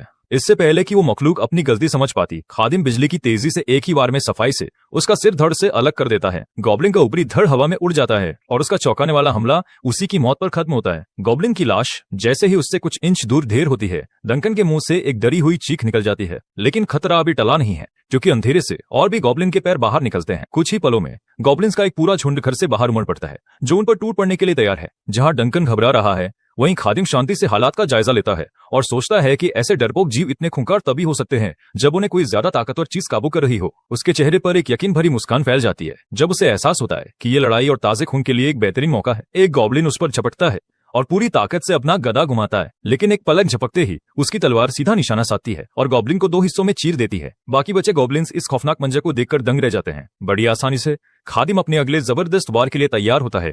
उसका ध्यान जरा भी नहीं भटकता। एक और गॉब्लिन जोर से चिल्लाते हुए अपना चाकू घुमाता है, इस उम्मीद में कि वो उसे अपनी ताकत से हरा देगा, मगर उसके पहुंचने से पहले ही खादिम की तलवार रोशनी की तरह चमकती है और बड़ी बेरहमी से उसका सिर उड़ा देती है। मौका देखकर एक और गॉब्लिन हमला करने की कोशिश करता है, लेकिन खादिम बड़ी आसानी से वार को रोक लेता है। गॉब्लिन का हथियार उसकी जबरदस्त ताकत और हुनर के आगे कुछ भी नहीं है। बिना डरे वो गॉब्लिन दहाड़ता है और अपनी कुल्हाड़ी उठाता है, एक और ताकतवर वार की तैयारी करते हुए। उसके अगले कदम को भांपकर वो घूमता है और तेजी से पलटवार करने के लिए तैयार होता है, और फिर वो आगे झपटता है और इससे पहले कि वो मखलूक अपना हथियार घुमा पाती, वो अपनी तलवार उसके सीने में घुसा देता है। गॉब्लिन हैरानी से नीचे देखता है। अपने सीने से निकली तलवार को देखकर उसके मुंह से एक कमजोर सी चीख निकलती है। एक आखिरी घुटती हुई चीख के साथ वो उस जानलेवा वार से ढेर हो जाता है। खादिम लाश के ऊपर खड़ा है। इस खून खराबे से उसे जरा भी फर्क नहीं पड़ता। जैसे ही लड़ाई शांत होती है, कांपता हुआ डंकन अपनी छिपने की जगह से झांकता है और पूछता है कि क्या सारे गॉब्लिन्स आखिरकार मर गए। वो योद्धा सोचते हुए जवाब देता है कि उसे यकीन नहीं है। उसे लगता है कि मामला कुछ और है। उसका अंदाजा सही साबित होता है जब अचानक एक तेज तीखी चीख उस खामोशी को चीर देती है। एक दूसरे दरवाजे से एक हरा हाथ नजर आता है, जिससे एक आखिरी छिपे हुए गॉब्लिन का पता चलता है। वो मखलूक लड़ने के लिए नहीं, बल्कि एक बंदक के साथ बाहर आती है। एक छोटी बच्ची जिसके मुंह पर पट्टी बंदी है। डंकन दहशत में हाफ जाता है और चिल्लाता है कि उस दरिंदे के पास एक छोटी बच्ची है। गॉब्लिन खतरनाक तरीके से चीखता है, उस गरी हुई बच्ची को अपनी ढाल बनाकर। एक पल भी सोचे बिना खादिम अपनी तलवार को हवा में फेंकता है, बिल्कुल सटीक निशाने के साथ। तलवार सीधी जाकर गॉब्लिन के माथे पर लगती है और उसे फौरन मार देती है। एक भयानक धप की आवाज के साथ वो अपने निशाने पर लगती है, जो उसके जानलेवा निशाने का सबूत है। जैसे ही गॉब्लिन गिरता है, बच्ची उसके हाथ से छूट जाती है और बिना किसी चोट के जमीन पर गिर जाती है। डंकन राहत की सांस लेता है और हैरत से कहता है कि यह कितना खतरनाक थ्रो था। तलवार आसानी से बच्ची को भी लग सकती थी, लेकिन खादिम यकीन के साथ कहता है कि ऐसा नहीं होता और शांति से बच्ची के पास जाकर उसके मुंह से पट्टी हटाता है। वो उस डरी हुई बच्ची को नीचे देखता है और उससे कहता है कि उसे कुछ सवाल पूछने हैं। उसकी डरावनी मौजूदगी से बच्ची डर जाती है, लेकिन डंकन फौरन एक खिलौना लेकर आगे आता है और नरमी से उसे यकीन दिलाता है कि वो लोग बुरे इंसान नहीं हैं। वो उसे मीठी सूखी मुलेठी का एक टुकड़ा देकर शांत करने में कामयाब हो जाता है। सौदागर के इस नरम बर्ताव को देखकर खादिम कहता है कि वो बच्चों के साथ हैरानी की हद तक अच्छा है। डंकन एक उदास मुस्कान के साथ जवाब देता है और बताता है कि घर पर उसका भी इसी उम्र का एक बेटा है। अब थोड़ा महफूज महसूस करके वो छोटी बच्ची धीरे धीरे अपनी माँ के लिए सिसकने लगती है। मदद करने के लिए बेचैन डंकन बच्ची से वादा करता है कि वो उसकी माँ को ढूंढ लेंगे, लेकिन बच्ची रोते हुए एक दिल दहला देने वाला सच बताती है, उसके माँ बाप ने ही उसे छोड़ दिया था। ये चौंकाने वाली बात सुनकर दोनों आदमी सन्न रह जाते हैं जब उन्हें पता चलता है कि उसके माँ बाप ने ही उसे गॉब्लिन्स के लिए बांधा था। इस नई जानकारी के साथ खादिम गंभीर होकर उस गांव की खौफनाक हकीकत को समझने लगता है। तभी एक औरत की आवाज लेनी कहकर चिल्लाती है और गांव वाले आखिरकार अपने छिपने की जगहों से बाहर निकलते हैं। लेनी की माँ अपनी बेटी की तरफ भागती है, जबकि दूसरे गांव वाले उसे संभल कर चुप रहने की चेतावनी देते हैं। वो अपनी बेटी को कसकर गले लगा लेती है। उसे जिंदा पाकर वो बेहद खुश है। अपने बच्चे को पकड़े हुए वो राहत से रोती है और उसके सही सलामत लौटने के लिए खुदा का शुक्र अदा करती है। इस बीच दूसरे गांव वाले खामोश हो जाते हैं। खादिम के पीछे छोड़े गए गॉब्लिन लाशों के ढेर को देखकर वो दंग है। मशाल लिए एक आदमी सावधानी से खादिम के पास आता है और पूछता है कि क्या उसने अकेले ही इन दरिंदों को हराया। खादिम लापरवाही से अपनी तलवार एक गॉब्लिन के सिर से निकालता है और रुखेपन से जवाब देता है, नहीं, मेरी तलवार ने। फिर उसका लहजा खतरनाक हो जाता है जब वो उस घिनौनी कहानी के बारे में सफाई मांगता है जिसका उसे शक है। वो सीधे मुद्दे पर आता है और उन पर इल्जाम लगाता है कि वो अपने ही बच्चों को एक डीमन को कुर्बानी के तौर पर चढ़ाते हैं। गांव वाले शर्म से खामोश खड़े रहते हैं, उसके इल्जाम को झुठला नहीं पाते। गांव का एक आदमी समझाने के लिए आगे आता है और बताता है कि कैसे उन्होंने यहाँ के रहने वाले गॉब्लिन्स को भगाने के बाद इस जमीन पर बसे थे। वो बताता है कि बचे हुए गॉब्लिन्स आखिरकार वापस आ गए और उनकी बस्ती पर बहुत ज्यादा वशीपन से हमला करने लगे। लगातार हमलों की वजह से मरने वालों की तादाद बढ़ने लगी, जिसने गांव वालों को एक सख्त कदम उठाने पर मजबूर कर दिया। उन्होंने गॉब्लिन्स को जड़ से खत्म करने के लिए एक टोली बनाई, लेकिन वो उसके लिए तैयार नहीं थे जो उन्हें वहां मिला। गॉब्लिन के अड्डे के अंदर उनका सामना एक खौफनाक डीमन से हुआ जो उस झुंड को चला रहा था। वो आदमी मानता है कि वो उस डीमन और उसकी फौज के आगे बेबस थे, इसलिए उन्होंने हार मान ली। उन्हें मारने के बजाय डीमन ने गांव को बख्श दिया, लेकिन एक बहुत बड़ी कीमत पर। उसने हर हफ्ते एक नजराना मांगा। हर घर को अपने सबसे बेकार बच्चे को कुर्बानी के लिए पेश करना था। डंकन गुस्से से फट पड़ता है। यह सुनकर दहल जाता है कि वो अपने ही बच्चों की कुर्बानी देते थे, जिनमें से कुछ तो 10 साल के भी नहीं थे। एक गांव वाला अपना बचाव करते हुए बहस करता है और पूछता है कि क्या उन्हें इसके बजाय अपने बड़े कीमती बच्चों की कुर्बानी देनी चाहिए थी। जब डंकन जोर देकर कहता है कि वो भाग सकते थे, तो गांव वाला जवाब देता है कि अगर वो अपनी नई बोई हुई फसलें छोड़ देते तो भूखे मर जाते। उनके बहानों से तंग आकर खादिम अपना मुक्का मेज पर दे मारता है, उसे जोर से तोड़ देता है और बहस को खामोश कर देता है। वो बस एक सीधा सवाल पूछता है, उसके कितने सींग थे? हैरान लेकिन डरा हुआ वो आदमी बताता है कि उस डीमन के कोई सींग नहीं थे। खादिम इस जरूरी सुराग को समझता है। उसके चेहरे पर कोई भाव नहीं है। काफी सुन लेने के बाद वो बस कहता है ठीक है, फिर अपनी तलवार उठाता है और गांव वाले को रास्ता दिखाने का हुक्म देता है। गांव वाले हैरान और परेशान होकर देखते रहते हैं और पूछते हैं कि वो कहाँ जाना चाहता है। खादिम खड़ा होता है, उसके इरादे साफ है और वो पूछता है, तुम्हें क्या लगता है? ठंडे इरादे के साथ वो अपनी मंजिल का ऐलान करता है, डीमन का अड्डा। रात के अंधेरे में गांव वालों का एक जुलूस जलती मशालों से आगे का रास्ता रोशन करता है। घबराए हुए गांव वाले अपने दाढ़ी वाले मुखिया की अगुवाई में खादिम और सौदागर डंकन को रास्ता दिखाते हैं। मुखिया माफी मांगते हुए खादिम को बताता है कि वो इतने गरीब है कि कोई इनाम नहीं दे सकते, लेकिन खादिम बड़े आराम से इनाम की बात को टाल देता है और कहता है कि उस डीमन से लड़ने की उसकी अपनी वजह है। यह सुनकर मुखिया की जान में जान आती है और वो खादिम की इस दरियादिली के लिए शुक्रगुजार होता है। इनाम के तौर पर खादिम गांव वालों से बस एक मजबूत कुल्हाड़ी लेता है, क्योंकि वो अपने साथ सिर्फ तलवार लाया था। थोड़ी दूर चलने के बाद गांव वाले रुक जाते हैं और बताते हैं कि वो अपनी मंजिल पर पहुंच गए हैं। वो एक अंधेरी खौफनाक गुफा की तरफ इशारा करते हैं। ये उसी डीमन का ठिकाना है जिससे वो डरते हैं। खादिम खामोशी से गुफा के मुहाने को घूरता है और उसके चेहरे पर कोई भाव नहीं है, जैसे वो आने वाली लड़ाई के लिए खुद को तैयार कर रहा हो। तभी मुखिया घबराते हुए वहां से लौटने का ऐलान करता है और ये झूठा बहाना बनाता है कि उन्हें गॉब्लिन्स के हमले से गांव को बचाना है। डंकन हैरान रह जाता है। उसे एहसास होता है कि गांव वालों का मदद करने का कोई इरादा नहीं था और वो सिर्फ रास्ता दिखाने आए थे।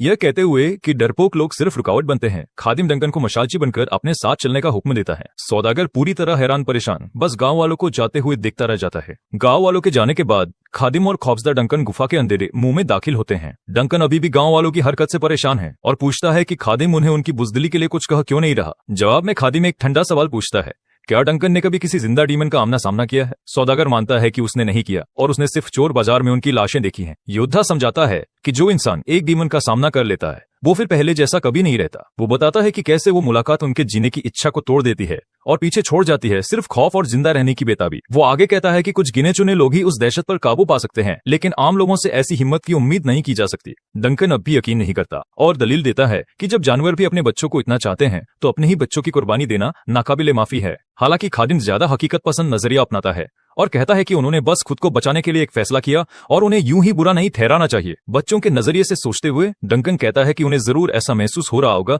जैसे पूरी दुनिया ने उन्हें छोड़ दिया हो। फिर वो सोचने लगता है कि ऐसी जिंदगी का क्या मतलब जिसे सिर्फ अपनी इंसानियत को छोड़कर ही बचाया जा सके। उसके इस गहरे सवाल से खादिम एक पल के लिए सोच में पड़ जाता है, जिससे डंकन को लगता है कि शायद वो कुछ ज्यादा ही बोल गया। सौदागर की सीधी सादी नेकी उस योद्धा को यह सोचने पर मजबूर कर देती है कि खून की नदियां पार करने के बाद उसका अपना नजरिया कितना बदल गया है। एक पल के लिए उसे अपनी मौजूदगी पर खौफ महसूस होता है और वो सोचता है कि अगर वो कभी अपनी दुनिया में वापस लौटा तो क्या वो एक सही जिंदगी जी पाएगा। इस भारी खामोशी को तोड़ते हुए डंकन घबराकर पूछता है कि क्या उसे लगता है कि अगवा किए गए बच्चे अभी भी जिंदा होंगे। खादिम अपनी आंखें बंद करता है और अपने दुश्मन की फितरत के बारे में गौर से सोचता है। वो इस नतीजे पर पहुंचता है कि एक चालाक डीमन किसी आम जानवर के बजाय बच्चों को मोल भाव के लिए जिंदा रखता। डंकन उलझन में पड़ जाता है और कुछ पूछने लगता है, लेकिन तभी खादिम अचानक कुल्हाड़ी उठाता है। बिना कोई चेतावनी दिए वो उसे सामने अंधेरे में फेंकने की तैयारी करता है। जैसे ही डंकन घबराकर चिल्लाता है, खादिम कातिलाना सटीकता से अपना निशाना साधता है। सौदागर चीख पड़ता है जब हमारा हीरो जबरदस्त ताकत से हथियार फेंकता है। कुल्हाड़ी एक ताकतवर घूमते हुए अर्धचंद्र में हवा को चीरती हुई जाती है। एक दिल दहला देने वाली धप की आवाज के साथ वो अंधेरे में छिपी किसी चीज से जा टकराती है। खादिम शांति से डंकन को मशाल आगे लाने के लिए कहता है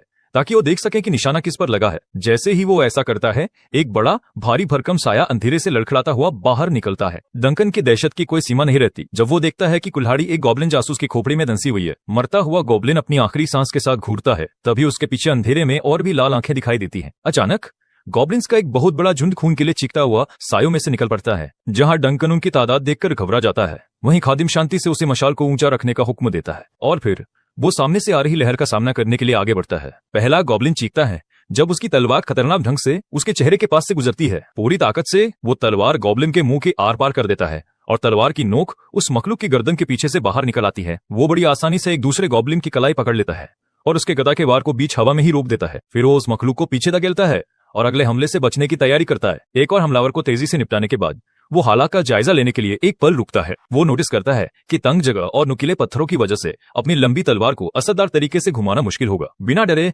बचे हुए गॉब्लिन्स गुर्राते हैं और एक और हमले की तैयारी करते हैं। खादिम अपनी पकड़ मजबूत करने के लिए अपनी तलवार के दस्ते पर कपड़े की एक पट्टी लपेटता है और नजदीकी लड़ाई के लिए तैयार हो जाता है। एक साथ जंगी नारा लगाते हुए गॉब्लिन्स का झुंड उसकी तरफ दौड़ पड़ता है। वो अपनी रणनीति बदलता है और लंबे घुमावदार वार की जगह छोटे सटीक वार करता है। वो एक माहिर सर्जन की तरह एक गॉब्लिन का सिर काट डालता है। बिजली की रफ्तार से तलवार चलाते हुए वो अपने सामने के गॉब्लिन्स को चीर डालता है और हर वार में कई को ढेर कर देता है। उसकी हरकतें मौत का बाउंडर बन जाती हैं, क्योंकि हर वार अपने निशाने पर लगता है। जमीन पर पड़ी गॉब्लिन की लाश को देखकर, जिसे उसने पहले अपनी कुल्हाड़ी फेंक कर मारा था, खादिम अपना दूसरा हथियार वापस लेने का फैसला करता है। वो मरे हुए जासूस की खोपड़ी से कुल्हाड़ी खींच निकालता है और अब दोनों हाथों से लड़ने के लिए तैयार है।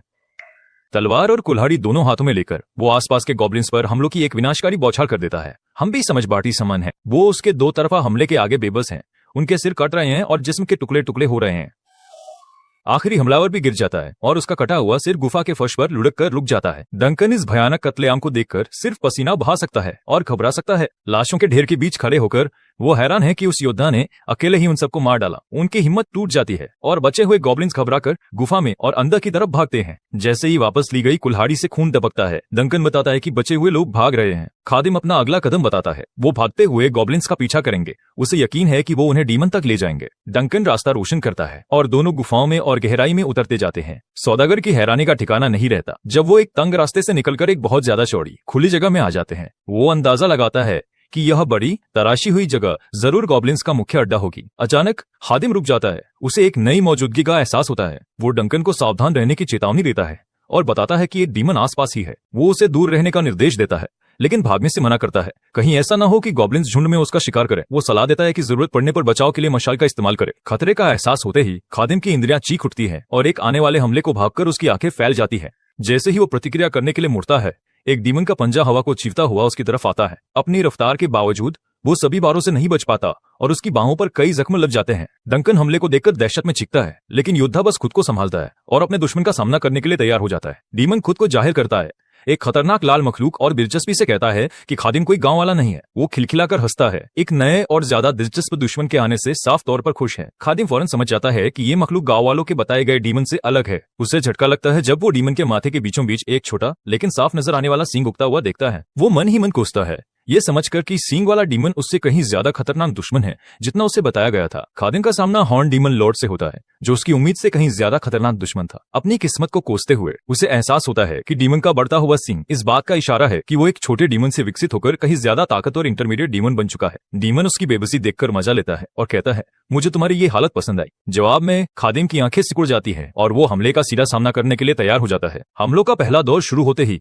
डीमन के पंजे और उसके दोहरे हथियार चिंगारियों की बौछार के साथ टकराते हैं। डीमन आसानी से उसकी तलवार रोक लेता है और घमंड से कहता है कि उसे कमजोर और हुक्म मानने वाले इंसान पसंद हैं। उस मखलूक की रफ्तार से हक्का बक्का। खादिम को एहसास होता है कि वो उसकी हरकतें देख ही नहीं पाया और उसने हमला बस अपनी सूझबूझ से रोका है। इससे उसका शक यकीन में बदल जाता है। डीमन की ताकत और फुर्ती एक छोटे डीमन से कहीं ज्यादा है। डीमन का मजाक खत्म हो जाता है और वो उसे धमकाता है कि इतने सारे गॉब्लिन्स को मारने के लिए उसे अब माफी मांगनी होगी। वो मन ही मन खतरे का अंदाजा लगाता है। एक छोटे डीमन को दर्जन भर नौसिखिए आदमी संभाल सकते थे लेकिन एक इंटरमीडिएट डीमन के खिलाफ माहिर सिपाहियों की जीत की भी कोई गारंटी नहीं होती। फिर भी डीमन उसे अपने गुस्से से बचने का एक अजीब मौका देता है। वो अपने खतरनाक पंजे से उसके जख्मी हाथ की तरफ इशारा करता है और कहता है, इस हाथ का इस्तेमाल मत करना। फिर वो उसे अपना ही हाथ काटकर उसका सारा गोश्त और हड्डियां चबाकर खाने का हुक्म देता है और वादा करता है कि अगर उसने ऐसा किया तो वो उसकी जान बख्श देगा। खादिम हालात को परखता है। वैसे तो एक असली इंटरमीडिएट डीमन से लड़ना मुश्किल होगा लेकिन इसका सींग अभी पूरी तरह से बढ़ा नहीं है जो एक छोटे से मौके की तरफ इशारा करता है। डीमन का सब्र टूटने लगता है और वो उसे ताना मारता है,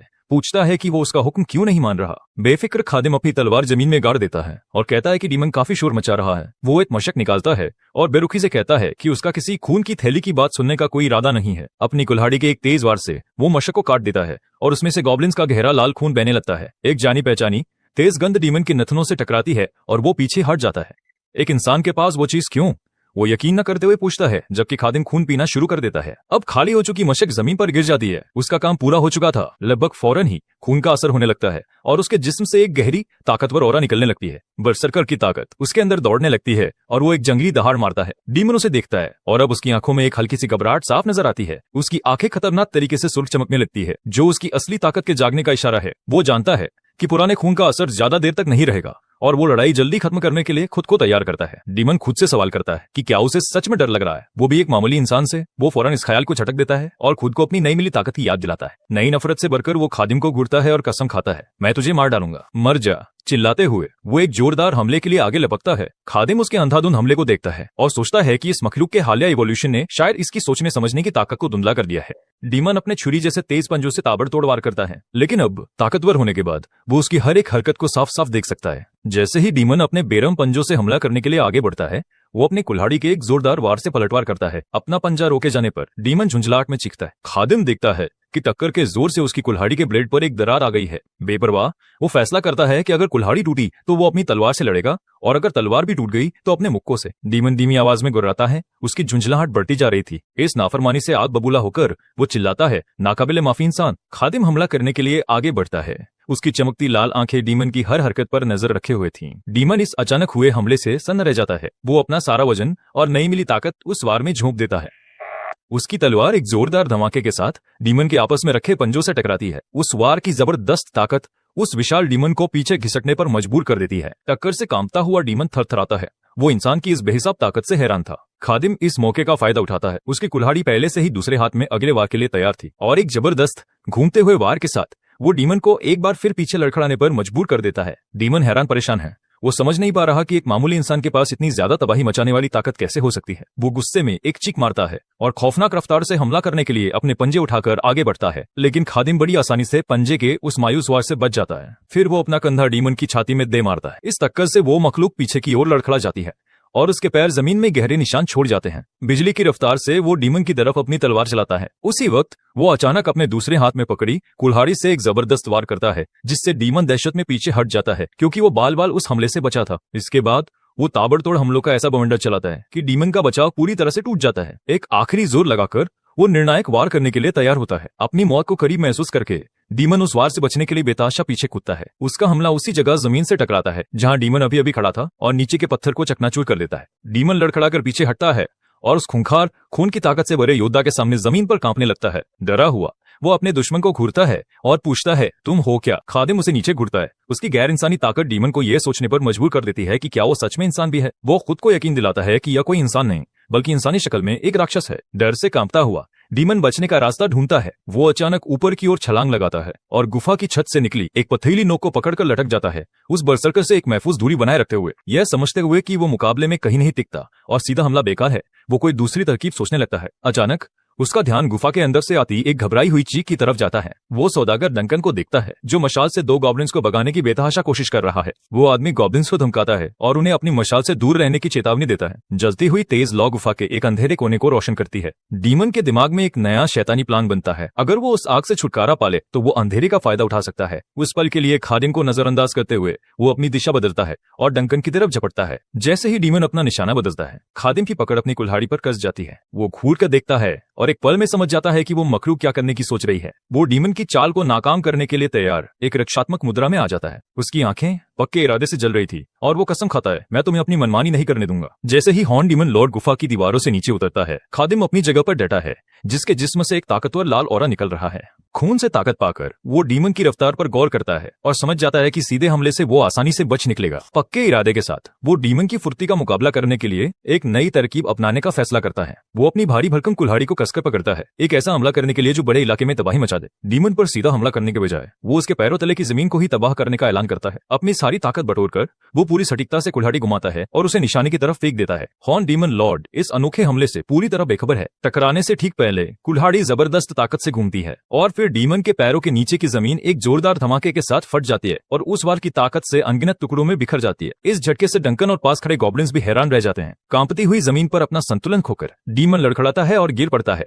जैसे ही धूल और चट्टानों का एक बड़ा गुबार उठता है जो पूरी गुफा में भर जाता है, खादिम, जिसे इस पल का अंदाजा था, अपनी बड़ी तलवार को मजबूती से पकड़कर सही मौके का इंतजार करता है। कुछ देर के लिए अंधा हो चुका डीमन आंखों में धूल भर जाने की वजह से झुंझलाकर चीखता है। खादिम धूल के गुबार को चीरता हुआ आगे बढ़ता है। उसकी तलवार उस कमजोर पड़ चुके डीमन पर वार करने के लिए तैयार है। एक वहशी वार के साथ वो अपनी तलवार डीमन के चेहरे में गहरी दंसा देता है। जैसे ही ब्लेड उसके जिस्म को चीरता है, वो दरिंदा दर्द से बुरी तरह चिल्लाता है। वो बेरुखी से उस जख्मी दरिंदे पर तंज कसता है कि अब उसका चेहरा कितना खूबसूरत लग रहा है। गुस्से में आकर डीमन खुद को छुड़ाने के लिए छटपटाता है और चीखता है, मैं तुझे मार डालूंगा।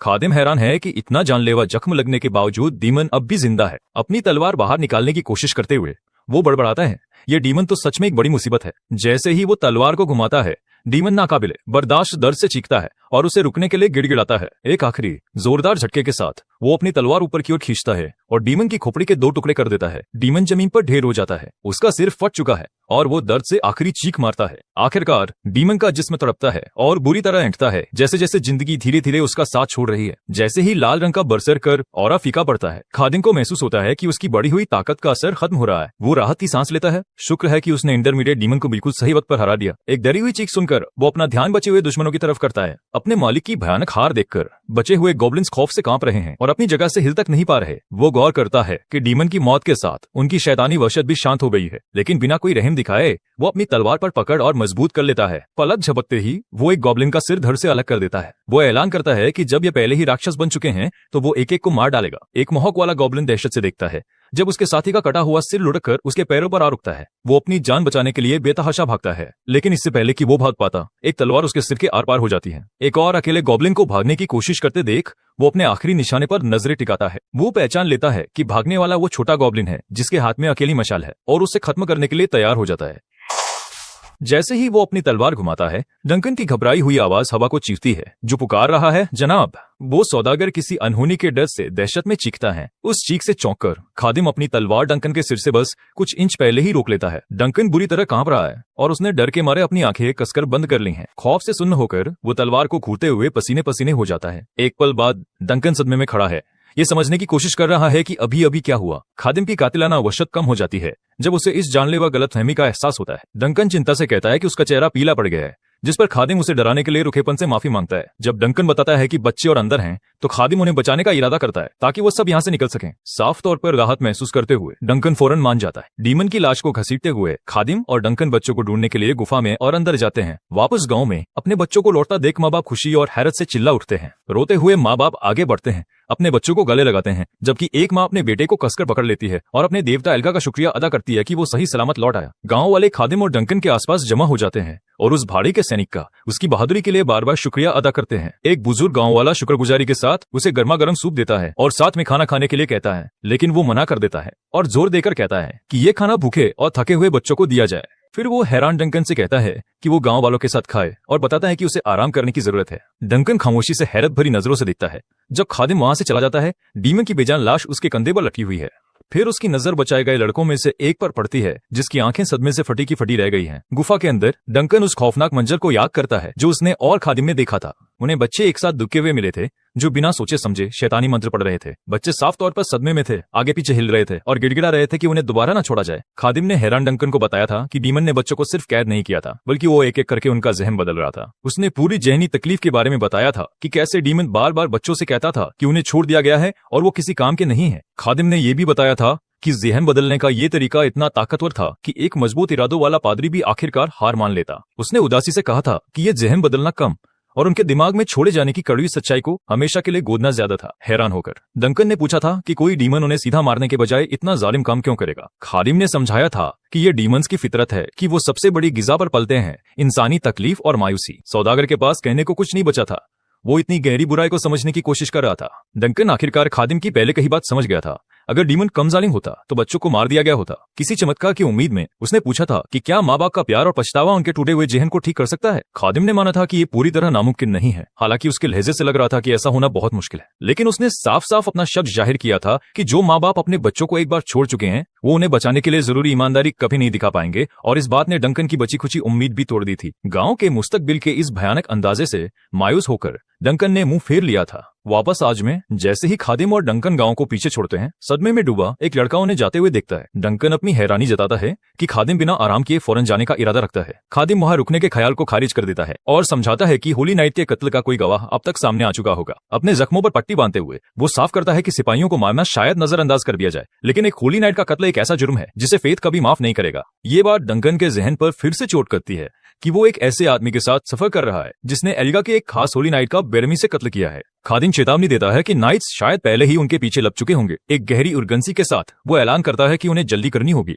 इसी बीच मीलों दूर लेडी हीलिया और उसके नाइट्स का दस्ता कत्ल की जगह पर खड़े हैं और कातिल की जांच कर रहे हैं। अखे उसकी पक्के इरादे वाली नजरें साफ बता रही है कि वो अपने साथी की मौत के जिम्मेदार को ढूंढने के लिए किसी भी हद तक जाएगी। वो अपना छुरा हॉर्न डीमन की बेजान गर्दन में घोंप देता है और फिर झटके से उसे बाहर खींच लेता है। सहमे हुए गांव वालों के सामने वो डीमन का कटा हुआ सिर ऊपर उठाता है और उसका खून अपनी पानी की मशक में भरने लगता है। अपनी जरूरत का सामान जमा करके वो अपने पहले मकसद को बुरा मान लेता है। जैसे ही वो ये करता है, हॉर्न डीमन की बिना सिर वाली लाश जमीन पर ढेर हो जाती है। गांव का मुखिया घबराते हुए उसके पास आता है और पूछता है कि डीमन की इस कीमती लाश का वो क्या करने वाला है। वो उसकी बात को नजरअंदाज करते हुए साफ साफ हुक्म देता है कि इस लाश को जला दे, क्योंकि ये उसके किसी काम की नहीं है। मुखिया हैरान होकर सोचता है कि उसने इतनी मुश्किल उठाकर इस फायदेमंद लाश को यूं ही फेंकने के लिए ये सब क्यों किया। एक मौका देखते हुए वो आदमी लाश को बचाकर उसे मोटी रकम में बेचने की साजिश रचता है, लेकिन उसके लालची ख्यालों के बीच एक चेतावनी आती है कि खून की महक दूसरे जीवों को खींचेगी और उन्हें नए दैत्यों में बदल देगी। खतरनाक नजरों से घूरते हुए वो योद्धा पूछता है कि क्या वो लोग फिर से खूंखार गॉब्लिन्स का हमला झेलने के लिए बेताब हैं। डर के मारे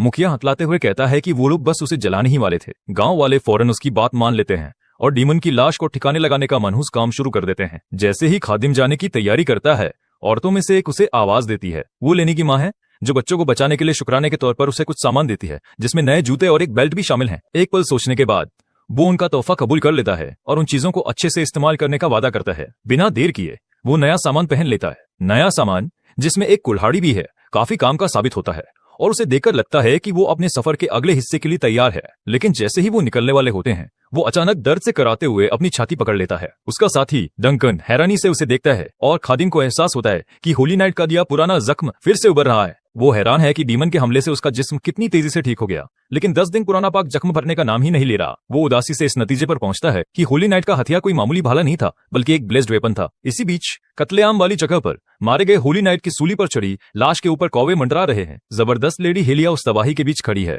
और अपने माथत की मौत की जांच कर रही है। उसका नाइट एडन बताता है कि उसे कोई सुराग नहीं मिल रहा, जिस पर उसे अपनी नाकाबिलियत के लिए तेज डांट पड़ती है। वो उसे सुरागों से नतीजा निकालने पर एक लेक्चर देती है और बताती है कि कैदियों का कत्ल और किसी भी सामान का चोरी न होना ये बताता है कि ये कोई बचाव या लूटपाट का मामला नहीं था। फिर वो सवाल करती है कि डीमन की लाश को क्यों बिगाड़ा गया और सोचती है कि इसके पीछे कौन सा धर्मभ्रष्ट गुट हो सकता है। बात को बिल्कुल ना समझते हुए एडन बस उससे उस गुट का नाम बताने को कहता है। अपना सब्र खोकर वो उस पर चिल्लाती है कि वो अपना दिमाग इस्तेमाल करे और सुराग ढूंढे। वो ताना मारते हुए कहती है कि पहल न करने की उसकी इसी आदत की वजह से वो अब तक पैलेडिन के पद से आगे नहीं बढ़ पाया है। हालांकि एडन मन ही मन उसके घमंड पर जलता है, पर वो जानता है कि वो उसकी जबरदस्त काबिलियत के आगे बहस नहीं कर सकता। आखिरकार आर्क पैलेडिन हेलिया मूवियल एक जीती जागती कहानी है, जिसे अक्सर मारे गए दैत्यों के ढेर पर जीत के अंदाज में खड़े दिखाया जाता है। उसे याद आता है कि वो सल्तनत की सबसे कम उम्र की आर्क पैलेडिन है, एक ऐसा रुतबा जो उसने अकेले ही 20 डीमंस को हराकर हासिल किया था। वो मानता है कि भले ही उसका बर्ताव बहुत बुरा है, लेकिन लड़ाई में उसकी काबिलियत पर कोई शक नहीं कर सकता। निराश होकर एडन मान लेता है कि वो उसका मुकाबला नहीं कर सकता और उसे बस उसके हुक्म मानने होंगे। एक गहरी सांस लेकर हेलिया उससे कहती है कि अब कुछ नहीं किया जा सकता और अचानक एक फैसला करती है। जब जांच किसी नतीजे पर नहीं पहुंचती तो वो उसे आर्चबिशप एरेंस्को से मिला होली रेलिक बाहर लाने का हुक्म देती है। एडन चौंक जाता है और उस रेलिक को डेमियन के ट्विन मिरर्स के तौर पर पहचानता है। वो इसके इस्तेमाल पर एतराज करता है क्योंकि इसका दूसरा हिस्सा कुछ वक्त पहले ही टूट चुका है। ट्विन मिरर्स दो का एक सेट थे, एक भविष्य देखने के लिए और एक अतीत, लेकिन भविष्य देखने वाला आईना एक बेहद ताकतवर मखलूक की झलक दिखाने के बाद टूट गया था। हेलिया उसे डांटती है और याद दिलाती है कि आर्चबिशप का भतीजा मर चुका है और ये रेलिक ऐसे ही हालात के लिए बनाया गया है। वो उसकी चिंताओं को नजरअंदाज करते हुए यकीन दिलाती है कि आईना तभी टूटेगा जब वो किसी ग्रेट डीमन की झलक दिखाएगा। ना चाहते हुए भी एडन वो सितारे के आकार का खूबसूरत आईना उसे थमा देता है। वो घास के मैदान के बीच घुटनों पर बैठ जाती है और अतीत देखने के लिए उस पाक रेलिक का इस्तेमाल करने की तैयारी करती है। अतीत का आईना एक शानदार पाक रोशनी से चमकने लगता है। आईने से एक तस्वीर निकलती है जो उनके सामने उस कत्लेआम को दोबारा दिखाती है। वो दोनों दहशत में देखते हैं कि मंजर में एक जंगली योद्धा दैत्य जैसी ताकत पाने के लिए एक डीमन का खून पी रहा है। मंजर में वो आदमी एक ब्लेज्ड वेपन का इस्तेमाल करके सामने आने वाले हर शख्स को बेरहमी से मारते हुए धर्मभ्रष्ट तबाही मचा रहा है। जैसे जैसे वो वशियाना मंजर सामने आता है, हेलिया और एडन बस हैरानी से सांस रोके देखते रह जाते हैं। वो मंजर खून के प्यासे चमकती हुई लाल आंखों के एक खौफनाक क्लोजअप पर खत्म होता है। अचानक वो जबरदस्त ताकत उस रेलिक के लिए बहुत ज्यादा साबित होती है। आईने में दरार पड़ जाती है और वो टुकड़ों में बिखर जाता है। दोनों नाइट्स हक्के बक्के और खामोश खड़े हैं। उन्हें यकीन नहीं हो रहा कि ट्विन मिरर्स में से दूसरा भी अभी अभी टूट गया है। एडन को इस खौफनाक बात का मतलब समझ आता है। आईने ने एक ऐसी मखलूक की झलक दिखाई थी जो किसी ग्रेट डीमन के बराबर या उससे भी ज्यादा ताकतवर थी। घबराकर वो हेलिया से कहता है कि उन्हें फौरन होली कैपिटल लौटकर इस अनोखे खतरे की खबर देनी चाहिए, लेकिन वो अजीब तरह से शांत रहती है और सवाल करती है कि जब उन्हें मुजरिम का चेहरा पता चल गया है तो वो पीछे क्यों हटें। एडन के लिए ये एक और झटका होता है जब वो ऐलान करती है कि वो अपनी तलाश जारी रखेंगे, तलवार के दस्ते पर उसकी पकड़ मजबूत हो जाती है। उसका इरादा बिल्कुल पक्का है। फिर वो हवा में अपनी तलवार घुमाती है, जो जंग के लिए उसकी तैयारी का इशारा है। पक्के इरादे के साथ वो कसम खाती है कि इंसान की खाल में छिपे उस शैतान को वो खुद खत्म करेगी, जिसे उसने अभी अभी देखा है। उसी रात होली नाइट से बहुत दूर डंकन एक नदी के किनारे बैठा गहरे ख्यालों में खोया हुआ है। वो गांव के सहमे हुए बच्चों के बारे में सोचता है, जिससे उसे घर पर अपने 8 साल के बेटे की फिक्र होने लगती है। अपना सिर झटककर वो अपने ऊपर हावी होती मायूसी का सामना करने के लिए खुद को मजबूत करता है। वो फैसला करता है कि अपनी सलामती से वापसी के लिए वो किसी भी तरह उस योद्धा को खुश रखेगा। वो अपने साथी के लिए खाना बनाने के इरादे से कैंप की जगह पर वापस आता है। वो उसे पहले से ही लेटा हुआ देखकर हैरान होता है और कुछ खाना देने के लिए उसके पास जाता है। लेकिन जैसे ही वो करीब पहुंचता है, उसे एहसास होता है कि कुछ बहुत गड़बड़ है। वो भागकर खादिम के पास जाता है तो देखता है कि उसे पसीना आ रहा है, वो कांप रहा है और कोई हरकत नहीं कर रहा। उसकी हालत देखकर डंकन चिल्लाता है, सर, आप तो एक डीमन के चित्रे उड़ा सकते हैं, फिर आप इतनी तकलीफ में क्यों हैं? फिर वो दहशत से हांफने लगता है जब वो देखता है कि खादिम की छाती पर मौजूद पाक जख्म फिर से खुल गया है और बुरी तरह सड़ रहा है। दर्द से जूझते हुए खादिम को एहसास होता है कि उसकी इस हालत की वजह वो ब्लेज वेपन है। वो अंदाजा लगाता है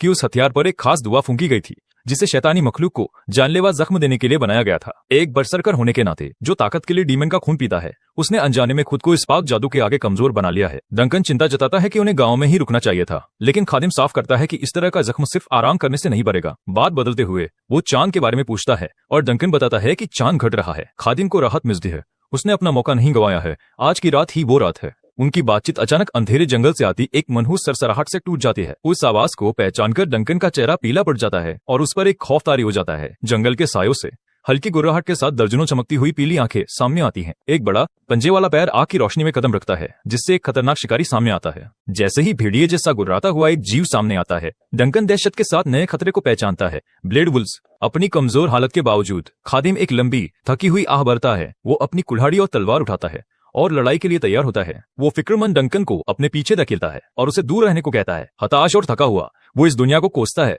जो उसे एक पल का भी सुकून ना देने पर तुली हुई है। अपनी छाती के जजदे हुए दर्द को नजरअंदाज करके वो सीधे आते हुए झुंड का सामना करता है। एक रुखे तंज के साथ वो अपने हथियार तैयार करता है और गुर्राते हुए जानवरों से कहता है कि वो उसकी खैरियत पूछने के लिए कोई बेहतर वक्त चुन सकते थे। खूंखार ब्लेड वुल्फ का झुंड खादिम और डंकन के कैंप पर हमला करने के लिए तैयार होता है। होली नाइट से मिला जख्म भयानक दर्द से तड़प रहा है। इसके बावजूद खादिम खुद को संभालता है और इस बेरहम झुंड का सामना करने के लिए तैयार हो जाता है। एक वहशी गुर्राहट के साथ पहला ब्लेड वुल्फ झपटता है और जिंदगी बचाने की एक मायूस जंग शुरू हो जाती है। लेकिन इससे पहले कि वो उस तक पहुंच पाता, खादिम अपनी कुल्हाड़ी को जानलेवा निशाने के साथ फेंकता है। कुल्हाड़ी ठीक निशाने पर लगती है और खून के फव्वारे के साथ भेड़िए की गर्दन में बेरहमी से धंस जाती है। उस जोरदार वार से मरा हुआ भेड़िया हवा में तो उड़ जाता है, लेकिन बाकी झुंड पर इसका कोई असर नहीं होता। झुंझलाकर उसे एहसास होता है कि धुंधली नजर की वजह से वो उन मखलूकों की आंखों पर निशाना नहीं लगा पा रहा है, जो उसकी पसंदीदा कमजोर जगह है। ये थोड़ी देर की राहत तब खत्म होती है जब और भी ब्लेड वुल्फ हमला करने के लिए आगे बढ़ते हैं। अपनी कुल्हाड़ी फेंकने के बाद अब वो हाथ में तलवार लिए अगली टक्कर के लिए तैयार खड़ा है। वो फौरन अपनी तलवार का इस्तेमाल करता है, एक भेड़िए को चीरता है और फिर अपना ध्यान बगल वाले दूसरे भेड़िए पर लगाता है। वो बड़ी महारत से इस हमले के बीच से गुजरता है और एक के बाद एक भेड़िए को काट गिराता है। अचानक भेड़ियों में से एक अपने जबड़े को उसके तलवार वाले हाथ पर जकड़ लेता है, मगर वो अपना दूसरा हाथ उठाता है और उस जानवर को एक जोरदार घूंसा जड़ देता है। उसका जानलेवा घूंसा उस भेड़िए को जमीन पर पटक देता है। दर्द सहते हुए भी उसकी आंखों में लड़ने का जुनून जलता है और वो अपनी लड़ाई जारी रखता है। जख्मी हाथ के बावजूद वो एक और ब्लेड वुल्फ को अपने घूंसे से कुचलने में कामयाब होता है। वो खुद को राहत की एक छोटी सी सांस लेने देता है, लेकिन तभी एक भेड़िए के खूंखार जबड़े अचानक उसकी टांग को निशाना बनाते हैं। वो चिढ़कर अपनी जबान चटकाता है और एक आखिरी फैसलाकुन वार करके अपनी टांग से चिपके भेड़िए को मार डालता है। लाशों के ढेर पर खड़ा वो अपनी सांस से संभालता है, लेकिन लड़ाई अभी खत्म नहीं हुई है। बचे हुए ब्लेड वुल्फ अब पहले से ज्यादा चौकन्ने लेकिन उतने ही खूंखार हैं। वो फिर से इकट्ठा होकर उसे घेरना शुरू कर देते हैं। वो इस संगीन हालात को समझता है और जानता है कि अपनी इस कमजोर हालत में वो उनके एक साथ किए हमलों के आगे ज्यादा देर तक नहीं टिक सकता। अचानक उसका ध्यान पास में ही दहशत से चिकते हुए डंकन की तरफ जाता है। वो सौदागर घबराहट में दो जलती हुई मशाले लहरा रहा है और पास आते भेड़ियों पर दूर रहने के लिए चिल्ला रहा है। जीतने का कोई और रास्ता ना देखकर खादिम शैतान का खून पीने का फैसला करता है। वो ये मान लेता है कि भले ही इससे उसकी हालत और बिगड़ सकती है, लेकिन यही उसके पास आखिरी चारा है। जैसे ही वो अपनी चाल चलने की तैयारी करता है, भेड़िए हवा में आए बदलाव को महसूस करके रुक जाते हैं। बिना किसी हिचकिचाहट के वो गाढ़े शैतानी खून से भरी पूरी मशक गटक जाता है। फिर वो खाली मशक को एक तरफ फेंक देता है, क्योंकि उस ताकतवर खून का असर शुरू होने लगता है। शैतानी खून उसके जिस्म को बेहिसाब ताकत देता है और उसके अंदर से एक मनहूस लाल रोशनी फूट पड़ती है, जिससे उसकी छाती पर मौजूद पाक जख्म खतरनाक तरीके से चमकने लगता है। इस शैतानी ताकत के अचानक बढ़ने से घबराकर ब्लेड वुल्फ सहम कर पीछे हट जाते हैं। उसकी आंखें खतरनाक तरीके से लाल चमकती हैं, जो उसके ब्लड बजर ट्रेड के एक्टिवेट होने का इशारा है। पलक झपकते ही वो एक धुंध की तरह आगे बढ़ता है और बड़ी आसानी से पास के एक भेड़िए का सिर धड़ से अलग कर देता है। जो भेड़िए डंकन पर हमला करने वाले थे वो अपना पूरा ध्यान अब नई ताकत पाए खादिम की तरफ मोड़ लेते हैं। वो सब एक साथ उस पर झपटते हैं, लेकिन वो अपने ताबड़तोड़ हमलों से उन्हें काट कर रख देता है। इस बीच डंकन लड़ाई को और भयानक होता देख सिर्फ फटी आंखों से दहशत में देख सकता है। खादिम की तलवार खून की एक लकीर बन जाती है जो अपनी नई ताकत से पूरे झुंड को चीरती हुई निकल जाती है। अब तबाही का बौंदर बनकर वो बड़ी आसानी से उस झुंड के बीच से अपना रास्ता बना लेता है। उसे याद आता है कि उसका ब्लड बर्जरकर बफ पिए गए शैतान के खून के हिसाब से अलग अलग असर दिखाता है। अपने डर के बावजूद बचे हुए भेड़िए एक आखिरी मायूस दहाड़ लगाते हैं और आगे बढ़ते हैं। अपनी नई ताकत पर ध्यान लगाते ही उसकी चमकती लाल आंखें सिकुड़ जाती है। बिजली की रफ्तार से तलवार चलाते हुए वो उन्हें काट गिराता है। हॉर्न डीमन के खून से मिले बफ ने उसकी फुर्ती को कई गुना बढ़ा दिया है। उस डीमन की परेशान कर देने वाली रफ्तार को याद करके उसे अब एहसास होता है कि वही ताकत अब उसके पास है। मुकाबले में पूरी तरह से हार कर बचे खुचे ब्लेडवुल्फ आखिरकार हिम्मत हार जाते हैं और भागना शुरू कर देते हैं। एक हैरान परेशान डंकन चिल्लाता है कि भेड़िए भाग रहे हैं। वो गलती से ये मान लेता है कि खतरा टल गया है, मगर खादिम को महसूस होता है कि ये कोई मामूली पीछे हटना नहीं है, वो किसी और चीज के लिए रास्ता बना रहे हैं। तभी जमीन कांप उठती है जब एक बहुत बड़ा पंजे वाला पैर जबरदस्त ताकत से नीचे जमीन पर पड़ता है। दोनों आदमी भौचक्के रह जाते हैं जब अंधेरे में से एक नया कहीं ज्यादा डरावना साया उभरता है। ब्लेडवुल्फ झुंड के लीडर का जख्मी चेहरा सामने आता है जिसकी आंखों में नफरत चमक रही है। डंकन डर से हकलाता है और बताता है कि ये नया शैतान बाकियों से दोगुने आकार का है। खादिम का चेहरा बिगड़ जाता है। वो समझ जाता है कि अब उनका सामना झुंड के ताकतवर लीडर से है, लेकिन उसका आत्मविश्वास टूट जाता है जब उसे महसूस होता है कि शैतानी खून से मिली फुर्ती का असर सबसे बुरे वक्त पर खत्म होने लगा है। झुंड का लीडर पलक झपकते ही दूरी तय करके हमला करता है, लेकिन खादिम बड़ी सफाई से उस हमले से बचकर पीछे हटता है। अचानक उसे एक जबरदस्त कुचल देने वाला दर्द महसूस होता है, जैसे कोई अनदेखी ताकत उसे अपने वजन से चपटा करने की कोशिश कर रही हो। वो जोर लगाता है। जबरदस्त दबाव के आगे उसकी मांसपेशियां दर्द से चीख उठती हैं, जिसकी वजह से उसके हाथों से हथियारों की पकड़ छूट जाती है।